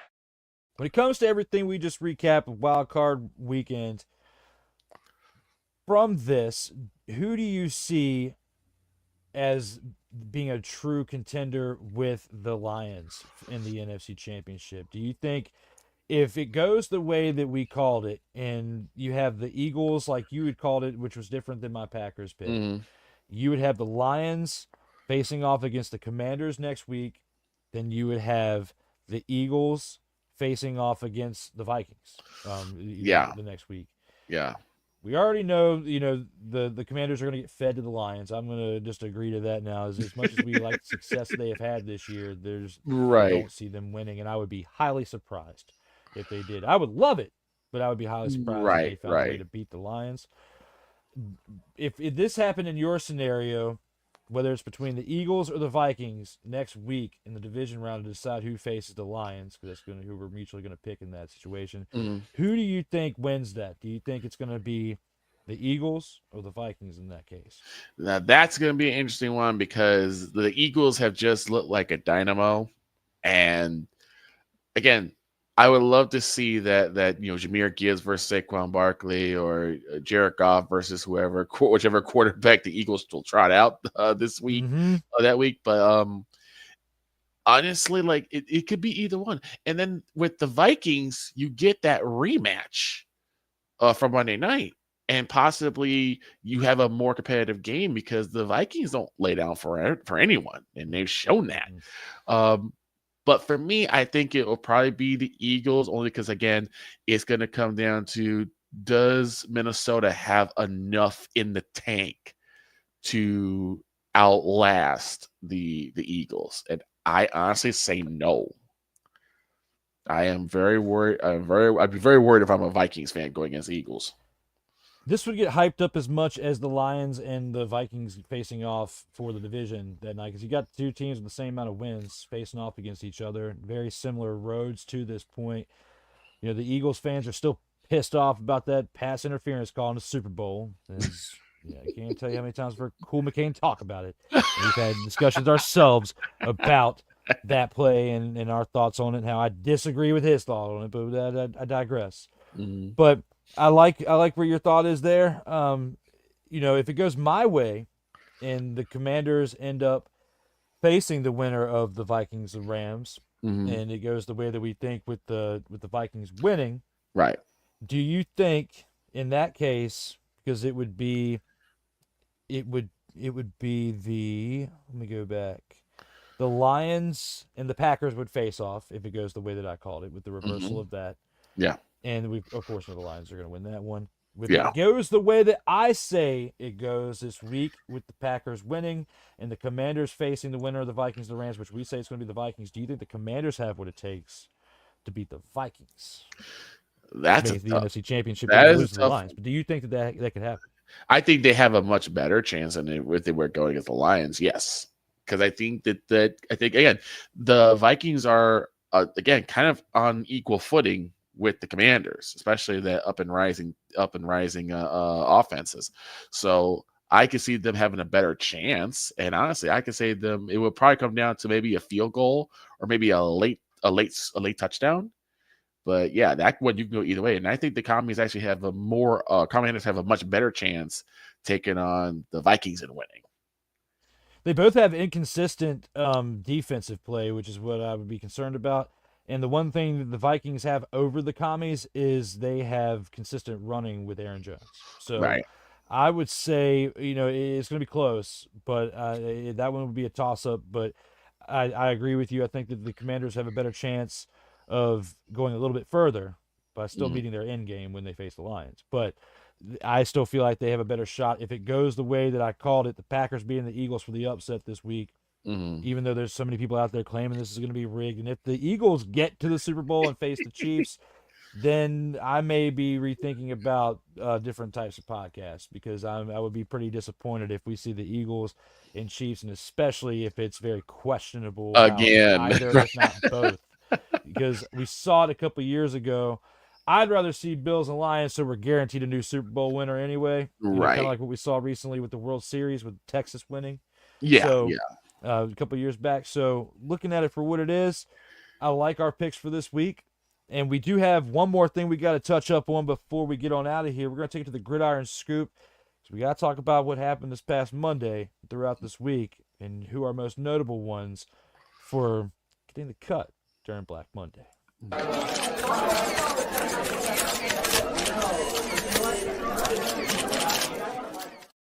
Speaking of the scoop, the chat's been lighting up here lately. We do have to acknowledge them before we get into this one main topic that we're just going to talk about here in the scoop. But we have a man Corey saying, upset. Broncos taking down Buffalo. Broncos pass rush will get to Buffalo. Bo Nix just needs to play not to lose. I actually like that take too. Corey coming in with the fire with that one. That could happen. That could. For my main pick for the Lions and Bills, I don't want it to happen, but at the same time, I could see that happening too, based on what the Broncos have done this year. Yeah. Like I said, the Broncos have looked like a much better team. And again, I think it was just the fact they got rid of Russell Wilson and got Bo Nix. That definitely helped them. Again, it just comes down to, do they have enough weapons? Do they have enough horses in the race to actually take down the Bills? Because the Bills have looked almost unstoppable with the way they've been playing. Yeah, definitely for the Broncos, it's worked out better for them, because you look at what the Jets did trying to get rid of Zach Allen for Aaron Rodgers. That didn't work out. You could argue that with the Steelers with Russell Wilson, it took two quarterbacks balancing that throughout the year to figure out what's going on over there, and their defense helped carry them to their win total more than their offense did. Mick says, give me the Bills. So he's agreeing with us with the Bills over the Broncos. He does agree with you on the Eagles, disagrees with me on the Packers over the Eagles for this game. Corey says, if Hurts doesn't play and Love does, give me the Pack. Okay.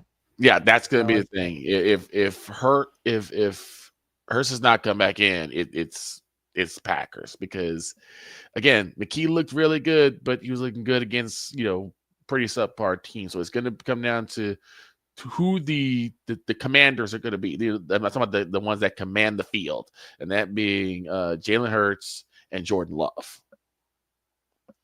And just a little bit of update before we go to the remainder of the comments. The current score in the third quarter, with 3 minutes left in the third quarter of the game between the Ohio State Buckeyes and the Texas Longhorns, is tied up at 14. So, man, get your picks in now. If it's tied up, get your chance to win a few bucks for playing on certain apps out there. And no, we are not affiliated with them right now, but or at least me, not right now. When it comes to Mickey, also says the Steelers. He's going with the Steelers over the Ravens. I mean, if the Ravens have a colossal meltdown, they go back to trying to make Lamar Jackson the prima donna again, I can see the Steelers probably getting the upset, but they would have to take a monumental meltdown and having them all play inconsistently. That would be a total surprise, motherfucker. Yes, it would. Because both of us have the Steelers taking the big old.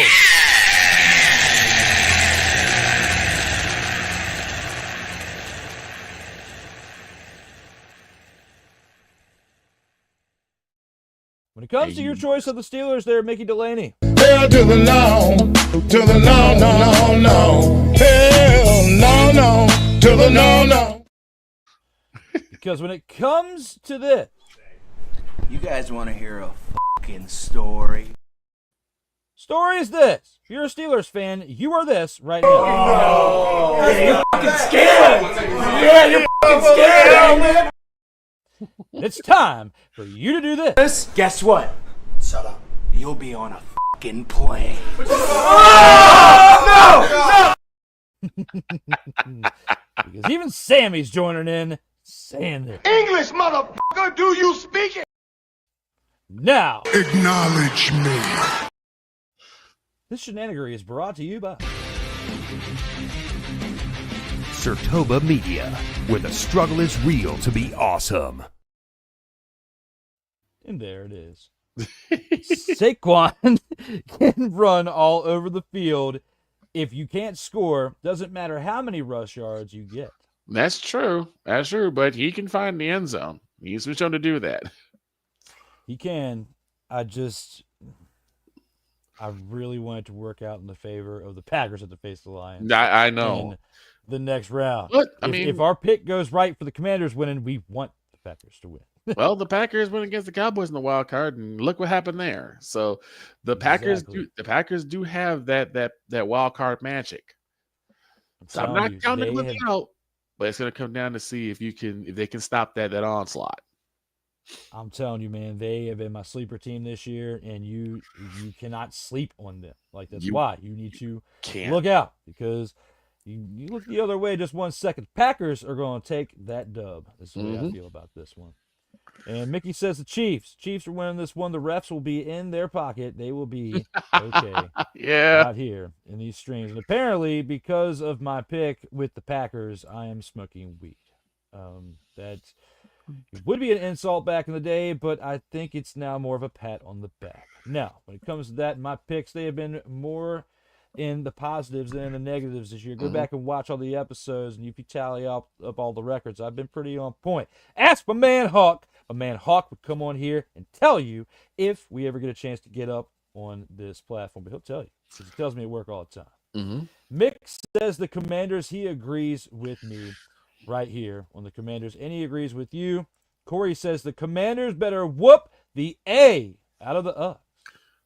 Yeah, I mean, to me, this is a great team for the Commanders to just beat up on. Again, very inconsistent, and again, with the defensive side of the ball, get pressure on Baker early. Baker has been proving he cannot handle pressure. He gets happy feet. He throws the ball in poor situations. If they get him to start hearing footsteps, that'll be the door that opens for the Commanders to take the wild card win.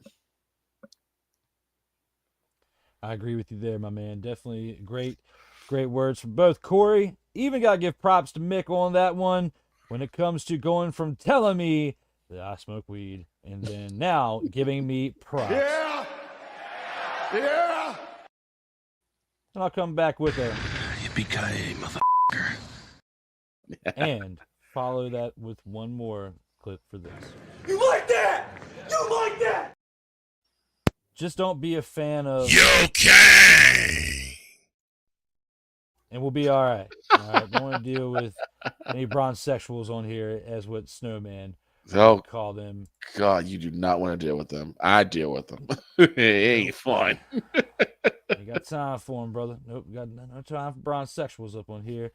When it comes to stream elements, reminding you, as always, is your first time tuning into Sartoba Media. Subscribe now and never miss out on new content, whether you're watching this on Sartoba Media or Comey Media. When you stumble upon this, click that like button, click that share button, subscribe for the first time if you haven't done so, and come on back now, y'all. Got a lot more to talk about here in 2025.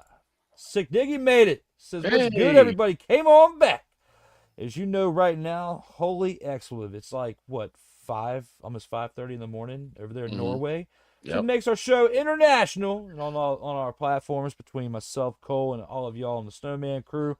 When he tunes in, we have viewers outside of the United States. Shout out to Norway. Shout out to Sick Diggy and the awesome people around him that he can recruit to come watch this. And Drew, that game moved. It did move. The time didn't move. The time's still the same. But it did move to Arizona because of that. So I might have spoke out of turn. I might have said, of where it's at. But because of the wildfires and all the craziness going on with the snow, Right. The winter storm, and all the mess, they had to relocate it. So I might have misspoke earlier. My bad. Thank you for helping me out on that one, Mick. The Vikings defense will show up. The Rams defense isn't comparable. Vikes will come out with the vengeance on their mind after last week's play in Detroit. Very well said. And I agree with that one. I'm not going to pick the Vikings to lose, and I didn't, because I know better based on what you just said there, Corey. So great take. Mick agrees with us and says the Vikings. He says the Eagles are going to win it all.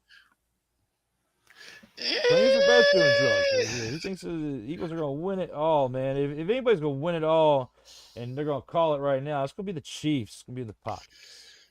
But I'd rather the Lions. Yeah. I'm just like, I don't know about. Again, the Eagles have that thing where they kind of collapse towards the end. That's the only thing that worries me about the Eagles. They kind of have known for late season collapses. They get too emotional, man. Something in that cheesesteak. I don't know what's going on over there in Philly. The extra onions, extra peppers, making them sway a little bit to one side when they should be right. That cheese whiz is too salty. It's a cheese whiz. Cheese whiz is salty as expletive. But I will say, on a rare occasion, it is good. Like the last time I went to Philly, like 13 months ago, I was there, and I had to make sure that I got a cheesesteak. You cannot go there and not have one. It just doesn't work out, man. Yeah, I gotta start doing more traveling. I would definitely love to go to Philly and get a cheesesteak from there. Yeah, definitely. I mean, I got stories from that event, but I would say you have to go to Ishkables. That's where I went. That's my spot. You were telling me about spots to go to over there for pizza over there in Chicago. I'm gonna have to tell you, even though I don't live in Philly, I've only been there but a few times. As you know, I've been there plenty of times driving through, but actually going in there, I'm saying Ishkable's the spot to get cheesesteak. Okay. 14 wins and on the road in the playoffs is egregious, says Corey.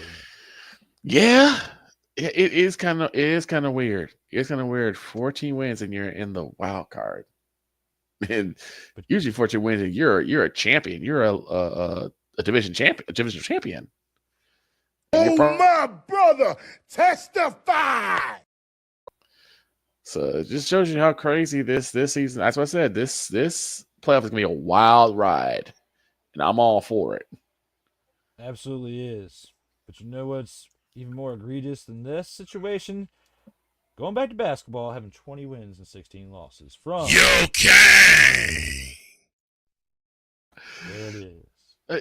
I'd be able to bring this much basketball into football, did you? No, but the funny thing is, I remember talking with an individual who's a Bron fan and was explaining, like, he doesn't have a jump shot. Well, that's not his job. Or he doesn't have a low post game. That's not his job. He doesn't have like a real good footwork. That's not his job. It's like, then what is his job? Because it's not winning basketball games, apparently. Facts. On top of facts with even more facts from Dante Hill says, "What's up? What's up?" And he also throws in #FlyEaglesFly. Disagrees with me for what I said, and it looks like when he came in, he might have came in after what I was saying what was happening. So Dante, you might not want to go back and hear what I had to say about that one, but at the same time, you might want to. And there was nothing egregious about it for my pick. It's just proceeding. What I would like to see happen, but I'm thinking that VIKALAAAAAH is right, and the Eagles are going to find their way to win this one in the first round. So, but my heart wants the Packers to win. Trying to watch the Texas-Ohio State game, says Dante Hill, when talking with Mickey Delaney, as that score is still 14-14, and it's the end of the third quarter at this current moment. So we're now going into the fourth quarter for that game.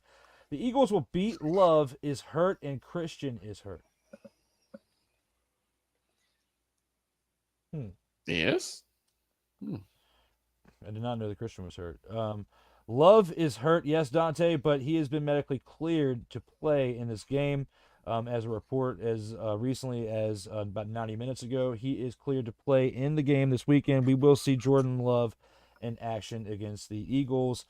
Whether we want to see him or not, he's going to be there when we watch the game Sunday afternoon. Dante also says, I feel the Steelers will beat the Ravens. Lamar only one playoff game. He's only won one playoff game. He's not wrong, but no, he's not. Take consideration that time, I don't think he had the backup that he has now. This is a situation where he's got a squad with him. So it's going to come down to really coaching and what are they going to do offensively to really break the ice. That's what's going to really come down to whether or not the Ravens will just maul the Steelers or the Steelers can actually surprise the Ravens again. If the Steelers didn't lose 4 straight games to end the season, I probably would have been leaning more towards what Dante said, because I was feeling that regardless of what happened, the Steelers, I mean, the Ravens probably were going to lose their first plate game of the year because of what's happened in the past. Right. But looking at the fact that they have the Steelers the first round, even though they split with them this year, when they lost to them, they only lost by 2 points. And the way that they beat them this past time, along with what they've got as weapons now and compared to the years past, with King Henry and Lamar Jackson's healthy, and what they've done as a well-balanced offense this year and defense pretty well. Yes. I would have to disagree with what my man Dante is saying here. Based on that, we could be proven wrong here this weekend, tomorrow night at 8 o'clock p.m. Eastern time. But I hope that Lamar Jackson can actually overcome this obstacle and get this win. And he says, if and when Lamar loses, does Lamar get put in that Dak category if being regular season hype? No. It's a really good question. I don't think so. I don't think so. I think there's a lot more talent Lamar Jackson has than Dak. and it's going to come down again. It's going to come down to the coaching. I get what he's saying, that it's just more regular season wins than playoff wins, and he's not showing up in the playoff pitch in the playoff times. But I just don't. I wouldn't put him in a Dak category, because Dak is inconsistent in regular season too. Yes, as we have seen of years past. Very, very true. As he also says, Dante says Christian Watson being out is huge for us, but Packers can't stop the run. We've seen it with them and Detroit and the Vikings. Yeah, and that's gonna be the real key factor. That's gonna be a real key factor. Can the Packers either they're gonna have to start bringing some blitzers in, stacking maybe 7-8 bots on a couple plays to stop that run, because Saquon Barkley is going to get positive yardage. It's just a matter of how much and where they're at. And he also says about the Eagles, the late season collapse only once. We still put up numbers with backups, and we are extremely healthy. I don't know about that with Jalen Hurts, though, man. That's the only thing, because the reason why he has been out the past few weeks is because of, getting banged up a little bit. And, again, he probably is out for the precautionary part because you'd already wrapped up the division at that point. But until you see him in action, you got to take it with a grain of salt until you actually see him play live. And as always, subscribe now and never miss out on new content according to Stream Elements. Mm-hmm. And he says our defense is legit. It is. But, the offense, you got to be able to score too. So yeah. Unless you're getting pick sixes all the time, your offense has got to score. Very true. And I look forward to seeing what Dante has to say throughout this segment. We got to take it into the Gridiron Scoop. Talk about these coaches.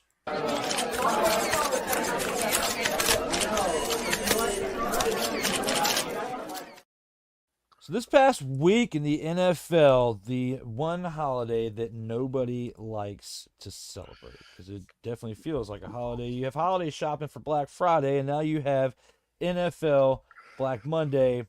As we're cutting costs, but with our coaches. We're cutting coaches. When you look at this past week, and maybe on Monday itself, but even in the days that followed, what are your most significant cuts from the team as far as the head coaches, and which ones were your most questionable ones? It doesn't have to be more than one, but if you have multiple ones, who are you thinking? See, I'll be honest. I didn't really see how many coaches got cut, so I don't really know who went where. But I mean, we already know what happened with the Bears, and my wish list. Mayo in New England. That was right before Black Friday, Black Monday. It was actually like right after the game. Pretty much it was before we even got to midnight on Sunday. Okay. We were hearing about that. Doug Peterson in Jacksonville after a 4-13 record was axed as well. Antonio Pierce in Las Vegas for the Raiders was another one. Those were the three big ones from Monday. When you really look at it throughout, I would say those were the three big ones. But then you also have on the coaching carousel, the offensive coordinator for the Seattle Seahawks was let go. They had 10 wins this year. Ryan Grubb, he was one. The fact that the Giants retained Brian Daboll, that's another one. But the Jags fired Doug Peterson. But the Jets, the Giants keep Daboll. That's a little questionable there, in my opinion. But overall, those were like the real big ones between those. So there's a reason why Shane Lake always calls Gerard Mayo 35-day-old Mayo, because that's what he coaches like. And I agree. I think the Patriots definitely needed a change of pace. They needed someone else because he just wasn't getting it done for them. As far as the Jacksonville move, I don't know. I think he should have got at least one more year, because I think they were just starting to turn the corner. I think they had better personnel this past year, but I don't know. The Raiders, you just got a new tight end. You should have had an established coach to kind of help gel that team together. But Yeah, those are the ones that Seattle. You got to do something with that whole team.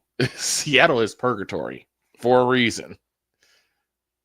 I just think it's wild that Seattle fires their offensive coordinator, and they had a better record in the season than the Bengals, who will more likely retain Zach Taylor, because I mean by now he would have been let go. But I mean, Zach Taylor still with the Bengals, finished 9-8, but they did have to claw and fight their way back because they were barely hanging around 500 for a while, and then had to fight their way back to even have a winning record at the end, even though by the time we got to the next day, they were mathematically eliminated when the Broncos laid the smack it down on the Chiefs. Yes. But, Mike McCarthy, I think, is a little bit still, even though he did lead the team to double-digit wins in the previous 3 years, he's got to go. Based on the comeback they had this year, it's not a terrible move to keep him, but it might not even be best for beyond next year to keep him. It's wise to consider making a move. The Colts didn't let go of Shane Steichen based on what happened with them this year with Anthony Richardson. They're going to give him another year to figure it out. I think they let go of the GM. But Gerard Mayo was set up more so to fail, over there in New England. Yeah. That one, I felt like out of all of them, he deserved another year, but it goes to show that clause in Belichick's contract was stepping down and making Mayo the heir apparent, how those type of things don't work out, and that I don't see anything being signed like that going forward for any type of coach, whether they're legendary like Andy Reid. I could see maybe that the only other scenario where they try that out and maybe potentially have success, because you'll still have Mahomes more than likely when Andy Reid retires, and putting the heir apparent in there for somebody that he would consider as a good fit for the head coach, being Mahomes, talking to Reid about that. I think maybe this contract, I don't know if this was, they redid their contract after Brady left, but what if this was something that was set up when Brady was there in his contract as a heir apparent for the Patriots? Because that's who Brady would want as the coach. Right. When he was there. I could be wrong a little bit. This could be a little bit after he left to go to Tampa Bay, but it's still not that far removed, still within a half decade. So for that, I would say was pretty surprising after 1 year, not giving him another chance. But it just goes to show that he wasn't really sold on Gerard Mayo. Antonio Pierce, another one who, after an interim time last year, finally got his first year as a head coach. And, some of these teams that we're talking about to let go of their coach, they won the final game of the year for their team. Yeah. So, especially Albrecht, the interim coach for the Jets. But that's under different circumstances, too. Yeah. So, looking at it for what it is, I would say, with this list right here, it could potentially grow based on what happens this weekend. If the Eagles lose, Nick's gone. If they don't make it to the NFC Championship game, he's gone. And potentially, if they don't even make it to the Super Bowl, he could be gone too, depending on how that path goes. But I think there's still another coach or two we're going to see on this list when we come back to talk about sports next week. Yeah. I'm kind of hoping that it's McCarthy, because I can't do another season with him. It's just bonehead decision over and over and over again. It's like, how much more are we going to have to suffer with this dude? Sirianni, he's definitely in a hot seat. There was a rumor a while back, like a couple of days ago, that Tomlin might be thinking about coming to the Windy City. I don't know if that's actually going to happen or not, but it'd be interesting. John Gruden probably come there before he does. That's what I'm thinking too. But it'd be interesting. If the Steelers lose the first round, you could see Tomlin going too. I didn't even think about that. Yeah, because it's going to come down to, like, Tomlin can get you winning seasons, but he does nothing in the playoffs, and you've seen that. So it's gonna be coming down to see what happens in this wild card. But I think Tomlin's in the hot seat. I think McCarthy should be gone. I don't think he is, because they've already the Cowboys already blocked him, because they were thinking about interviewing. Chicago was thinking about interviewing McCarthy, and Dallas blocked that. Gerald blocked that. So Lord knows if they say we're going to give him another chance. But it's going to really come down. Do the Chargers? Well, no, I don't think the Chargers even let go of their coach, because they're trying to get Jim Harbaugh ain't going anywhere. Yeah, kind of Nah, trying to get the even if stench they of lose this Staley first off. round, yeah, Yeah. they're leaps and bounds ahead of where they were with Staley. They don't even bring him anywhere. Even though I thought it was a joke, they were talking about the Bears potentially interviewing Staley for the head coach Yeah. position, but that was funny. But That's like a Bears thing to do, though. it would, yeah, them or Tennessee, maybe not Tennessee, but what's the other team? Las Vegas, but at the same time, now that you got Brady over there in the office, he's going to help, the Davis family make better decisions, I feel like. And we already had the rumor of potentially Belichick getting a $10 million buyout over there in UNC to potentially go over there as the Raiders head coach, but I don't think that's going to happen. I think that's more I doubt it. rumor than anything, and they've even refuted that as well. So Right. looking at it for what it is, we shall see what happens with this situation right here. But Dante's chiming in a little bit with this, and let's go to acknowledge this before we go to the post game. And he says, I hate the Raiders cutting Pierce and Mayo. That was BS. So he is agreeing with me with what I was saying there. Yeah. And the NFC benefits from the Giants keeping the Giants coach and free wins. He's not wrong. He's not wrong because, unfortunately, like that's the one team the Cowboys are able to sweep consistently has been New York. Has been the Giants. It's good for all three of our teams, right? So we're guaranteed. They're guaranteed 6 losses every time they play an NFC team. Right. But when it comes to that, I mean, you never know. The Giants might get Shadur, might make a few of the right moves, and have another weapon with Malik Neighbors over there because he was the highlight of the offense. Yeah. If they can get a little help on the offensive line and try to find something that's even half as good as what Saquon was, they might be able to be a 9-8 team and get our division back to where we could potentially see all 4 teams in the playoffs. Yes. With 3 with the wild cards coming from, because that almost happened a couple years ago. Right. When the first of this format happened with the additional wild card team. What talents did the Patriots have? No receivers, but you have your quarterback in Drake May. They had Nathan Rourke and they got rid of him. That was more of a craft move. Yeah, the Patriots need an overhaul. That's the thing. They need an overhaul. You got Drake May, who looks solid, but you don't have weapons. You don't have a run game to speak of. You don't have offensive line to speak of. What do you do if you're the Patriots? You got to start over. You're almost in the same realm as Cleveland right now. Not nearly as bad. At least Deshaun Watson's restructuring that contract a little bit, but yeah, they still have a mess with that, and it doesn't look like it's going to get any better anytime soon. And speaking of quarterback, the Colts need a quarterback. Browns need a quarterback, as what we were just talking about. Dante was saying the Browns need a quarterback and the Colts need a quarterback. Colts aren't as high up in the draft as the Giants are, so the Giants will be picking before the Colts. But what do y'all think about Miami? Should everyone be fired? Granted the injuries, but they need linemen on both sides. With Miami, I mean, McDaniel, we could.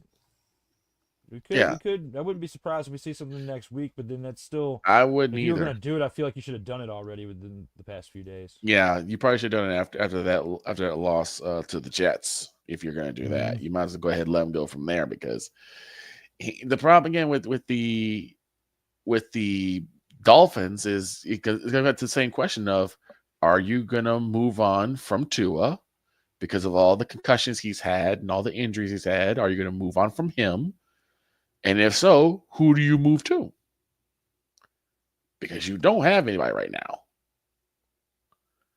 So it's going to come down to they need linemen. They need to come up with a actual solidified backup for Tua when he goes down, and work on, and with Tyreek Hill making the fuss that he did, he probably X'd himself out of Miami. So now what are you going to do there? He's going to Washington. It'll be the 1B to Terry McLaurin. That's what at least I'm hoping for. As long as he keeps his attitude in Miami. I will say all that too with Washington. I want to see Scary Terry be scary again. Because then you have a good decoy in Tyreek, and then when the other could be they could be decoys for each other, and they both benefit off of it. We've seen it work with other teams in the past. Should there be a rule that NFL teams can't fire head coaches until year blank? Yes. It's a really good question. Yeah, I Should would be some give limiting like clause, at I least feel like, in their contract. I would give at least a 2 or 3 year rule, just because 1 year does not really define what the benefit is going to be keeping that coach around. You got to give him at least good 2-3 years, because it's a change for the team too. It's a learning curve, and it's growing pains for the team too. They have to get acclimated to the coach, just like the coach got acclimated to the players. So you can't just say, "Oh, well, you didn't do well year 1, you got to go." It's like he didn't have time to even find out if he was a good match yet. So yeah, I would say about 3 years, I'd say. I like your answer, and I think that we've gotten to this point of firing coaches too soon, because as time has evolved, the people around have become more known for their need for instant gratification and wanting things to just flip a 180 switch overnight when you make a couple of moves. It just doesn't work like that. You got to put work into it and really work at your craft and have the right pieces, your aces in places in order to succeed. And that's why I agree with this right here. You should have, I feel like you have the good one, a safe 3-year bet. Because sometimes it's not even the coach's fault that the team is bad. They may be either highly injured, they may have lost a lot of their stars. You may need to rebuild that team before you can see what the coach is even able to do. I'm as hard on McCarthy because of what he's had already. And when we talk about players, that have a lot of potential, whether it's offensive coordinators or head coaches that they're cycling out each and every year, we've talked about multiple players having 4 and 5 and 6 different offensive coordinators within their first half decade into their career, and that's way too many. You can't build any type of chemistry, rapport within your play calling, within your team, whether it's offense or defense, or for your culture established as a whole with your head coach. Right. You can't establish any of that if you're letting them go after 1 year. You got to give them time to succeed. Exactly.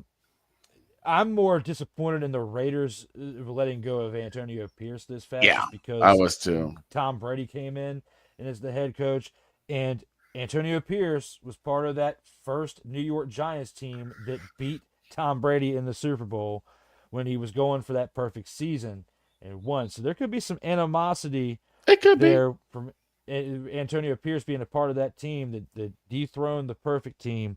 And that's what we could be seeing here. It could be a little bit of pettiness, and they're just not coming to the public about it.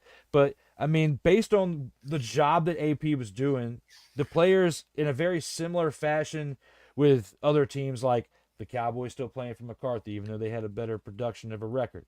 There was similar cases where you could say within the Raiders record that the team was doing the same thing for him. Yeah. So that's why I disagree with this one, and would say that this question poses really, really well, and they need to be asking this on the bigger networks. And I'm going to make this into a short. Like I've already written down the time where we were talking about this. I'm making it into a short later tonight because that was a good question, Dante. As he also says, Rex Ryan back to the Jets. I like it. It was so much fun watching New England sweat. You know what? He's not wrong. He's not wrong. I mean, that's a good question, but I don't know.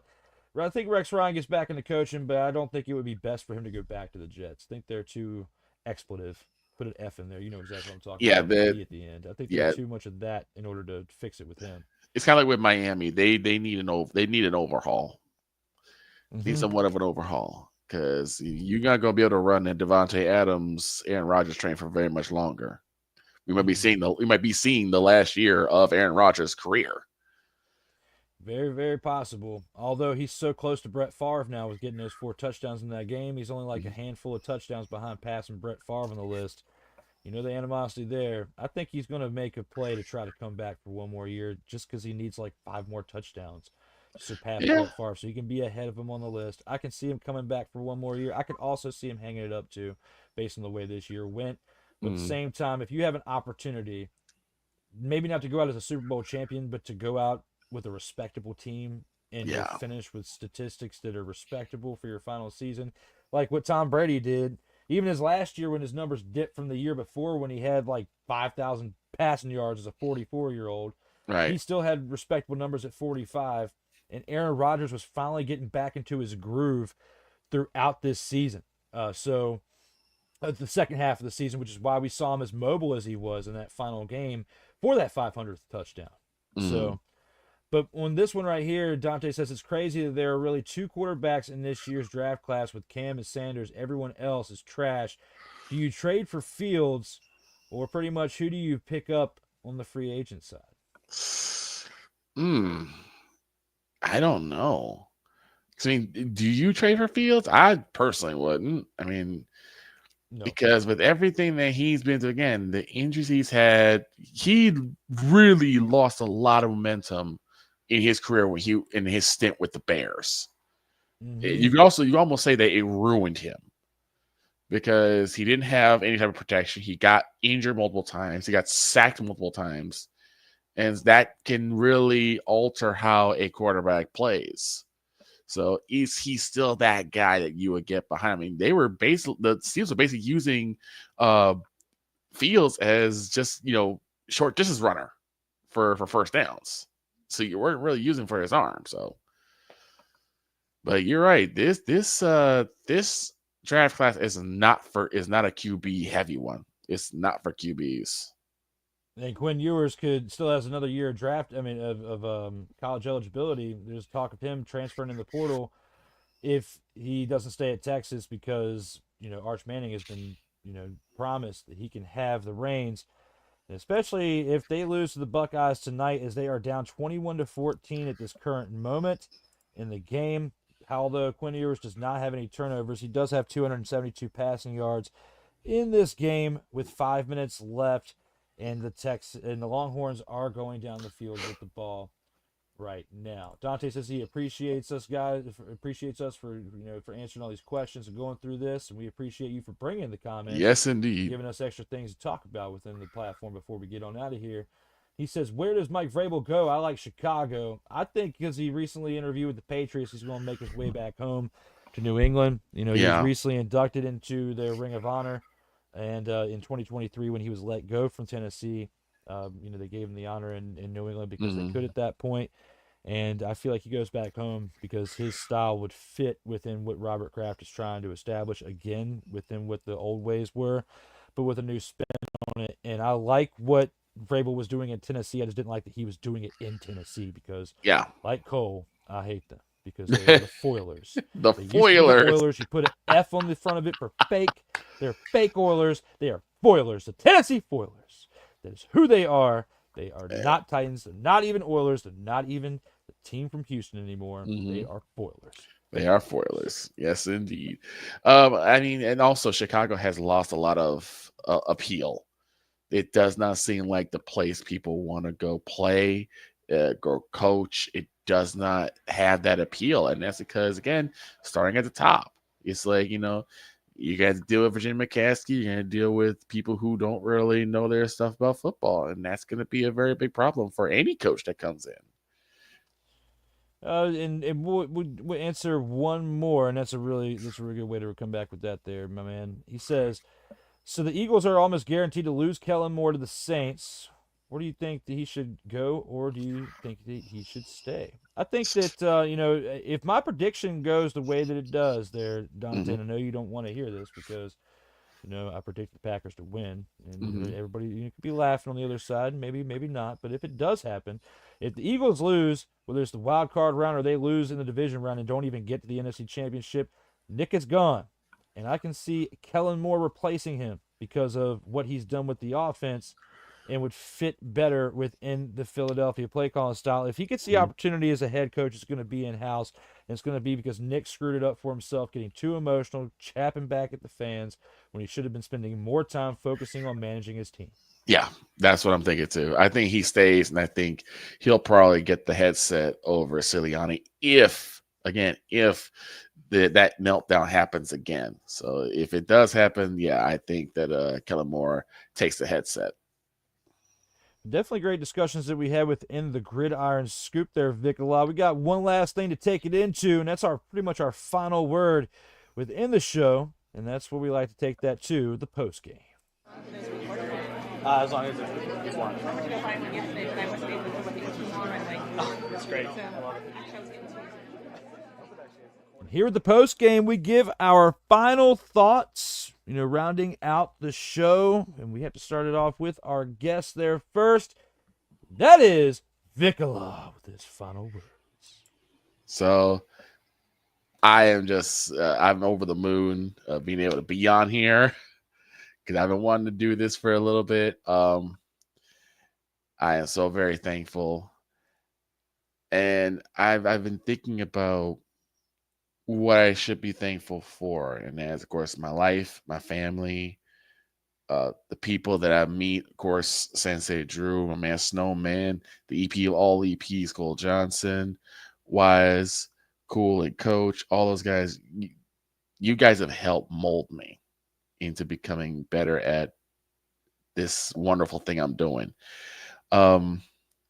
Also, to the Moronic Republic Cowboys Nation, please stop trying to sell those wolf tickets. I'm getting very tired of having to explain to everybody else why you guys seem like every time you guys lose and get knocked out the playoffs, you talk about next year's our year. Didn't take y'all 3 seconds to say something like that. Let's stop. Let's rebuild because we need it. But on a serious note, I just appreciate having the opportunity, having the platform like this to be able to come up and just give up what little knowledge I have in the sports world. So thank you on that. Hey, man, you absolutely crushed it. You definitely had a lot of knowledge of what we were talking about tonight. I mean, Dante was firing in those questions, and when he's firing in more questions back to back to back, I know we are crushing it out here in these streams because he is still participating. We had others that were participating in this, watching this on a night where we have, college football semifinals and WWE SmackDown competing with us and other people out here. Of course, we'll get some more feedback, throughout the replays, but I appreciate the kind words from you and, just, looking up to us, out here with what we're doing and help elevate you in confidence because I've been there and before I even started doing this in very similar boats too. You got to have other people that uplift you. There's certain things that affect us in our life, not even on camera or whatever, knock us down. And I've had it happen to me while on camera, unfortunately, with the mini strokes. So been there, done that. Haven't written a book on it yet, but I've talked about it enough to where you can make an audio book about it more than likely. But here and now, when it comes to this, I appreciate you being here and taking the time for being here and not only the kind words, but hopefully it's times like these that help keep you going upward, my man, because it's stuff like this you guys got a good knack for over there with Snowman in the morning between you and the big dog over there. I still have some constructive criticism there. Say that off the air, okay? It's more so on Snowman, but we'll come back with that at another time. But I'm going to go to my final word for a second when it comes to VIKALAAAAAH. I appreciate him, as always, for the time being here. We've gotten together before on Snowman's programming and, of course, chatting it up as me and Snowman being the sports senseis on Leash prior to this. But the first time we've really been able to get up on video and chat and talk football was definitely, a great experience tonight. Look forward to doing it again, whether it's talking football or professional wrestling, baseball, whatever sports we got out here in these streets. It's definitely good to be able to get up here with other people and not do this by yourself, and be able to have times where you have the mutual time where you guys can get up, whether it was me with Snowman or with VIKALAAAAAH tonight, being able to share the platform and, share the time and to get our knowledge out on the game is definitely fun and something that I would not trade for anything. When it comes to this weekend, though, the wild card, I hope my predictions are right. I hope my one that I was different on from VIKALAAAAAH comes true because the Packers would win and they would face the Lions the next week.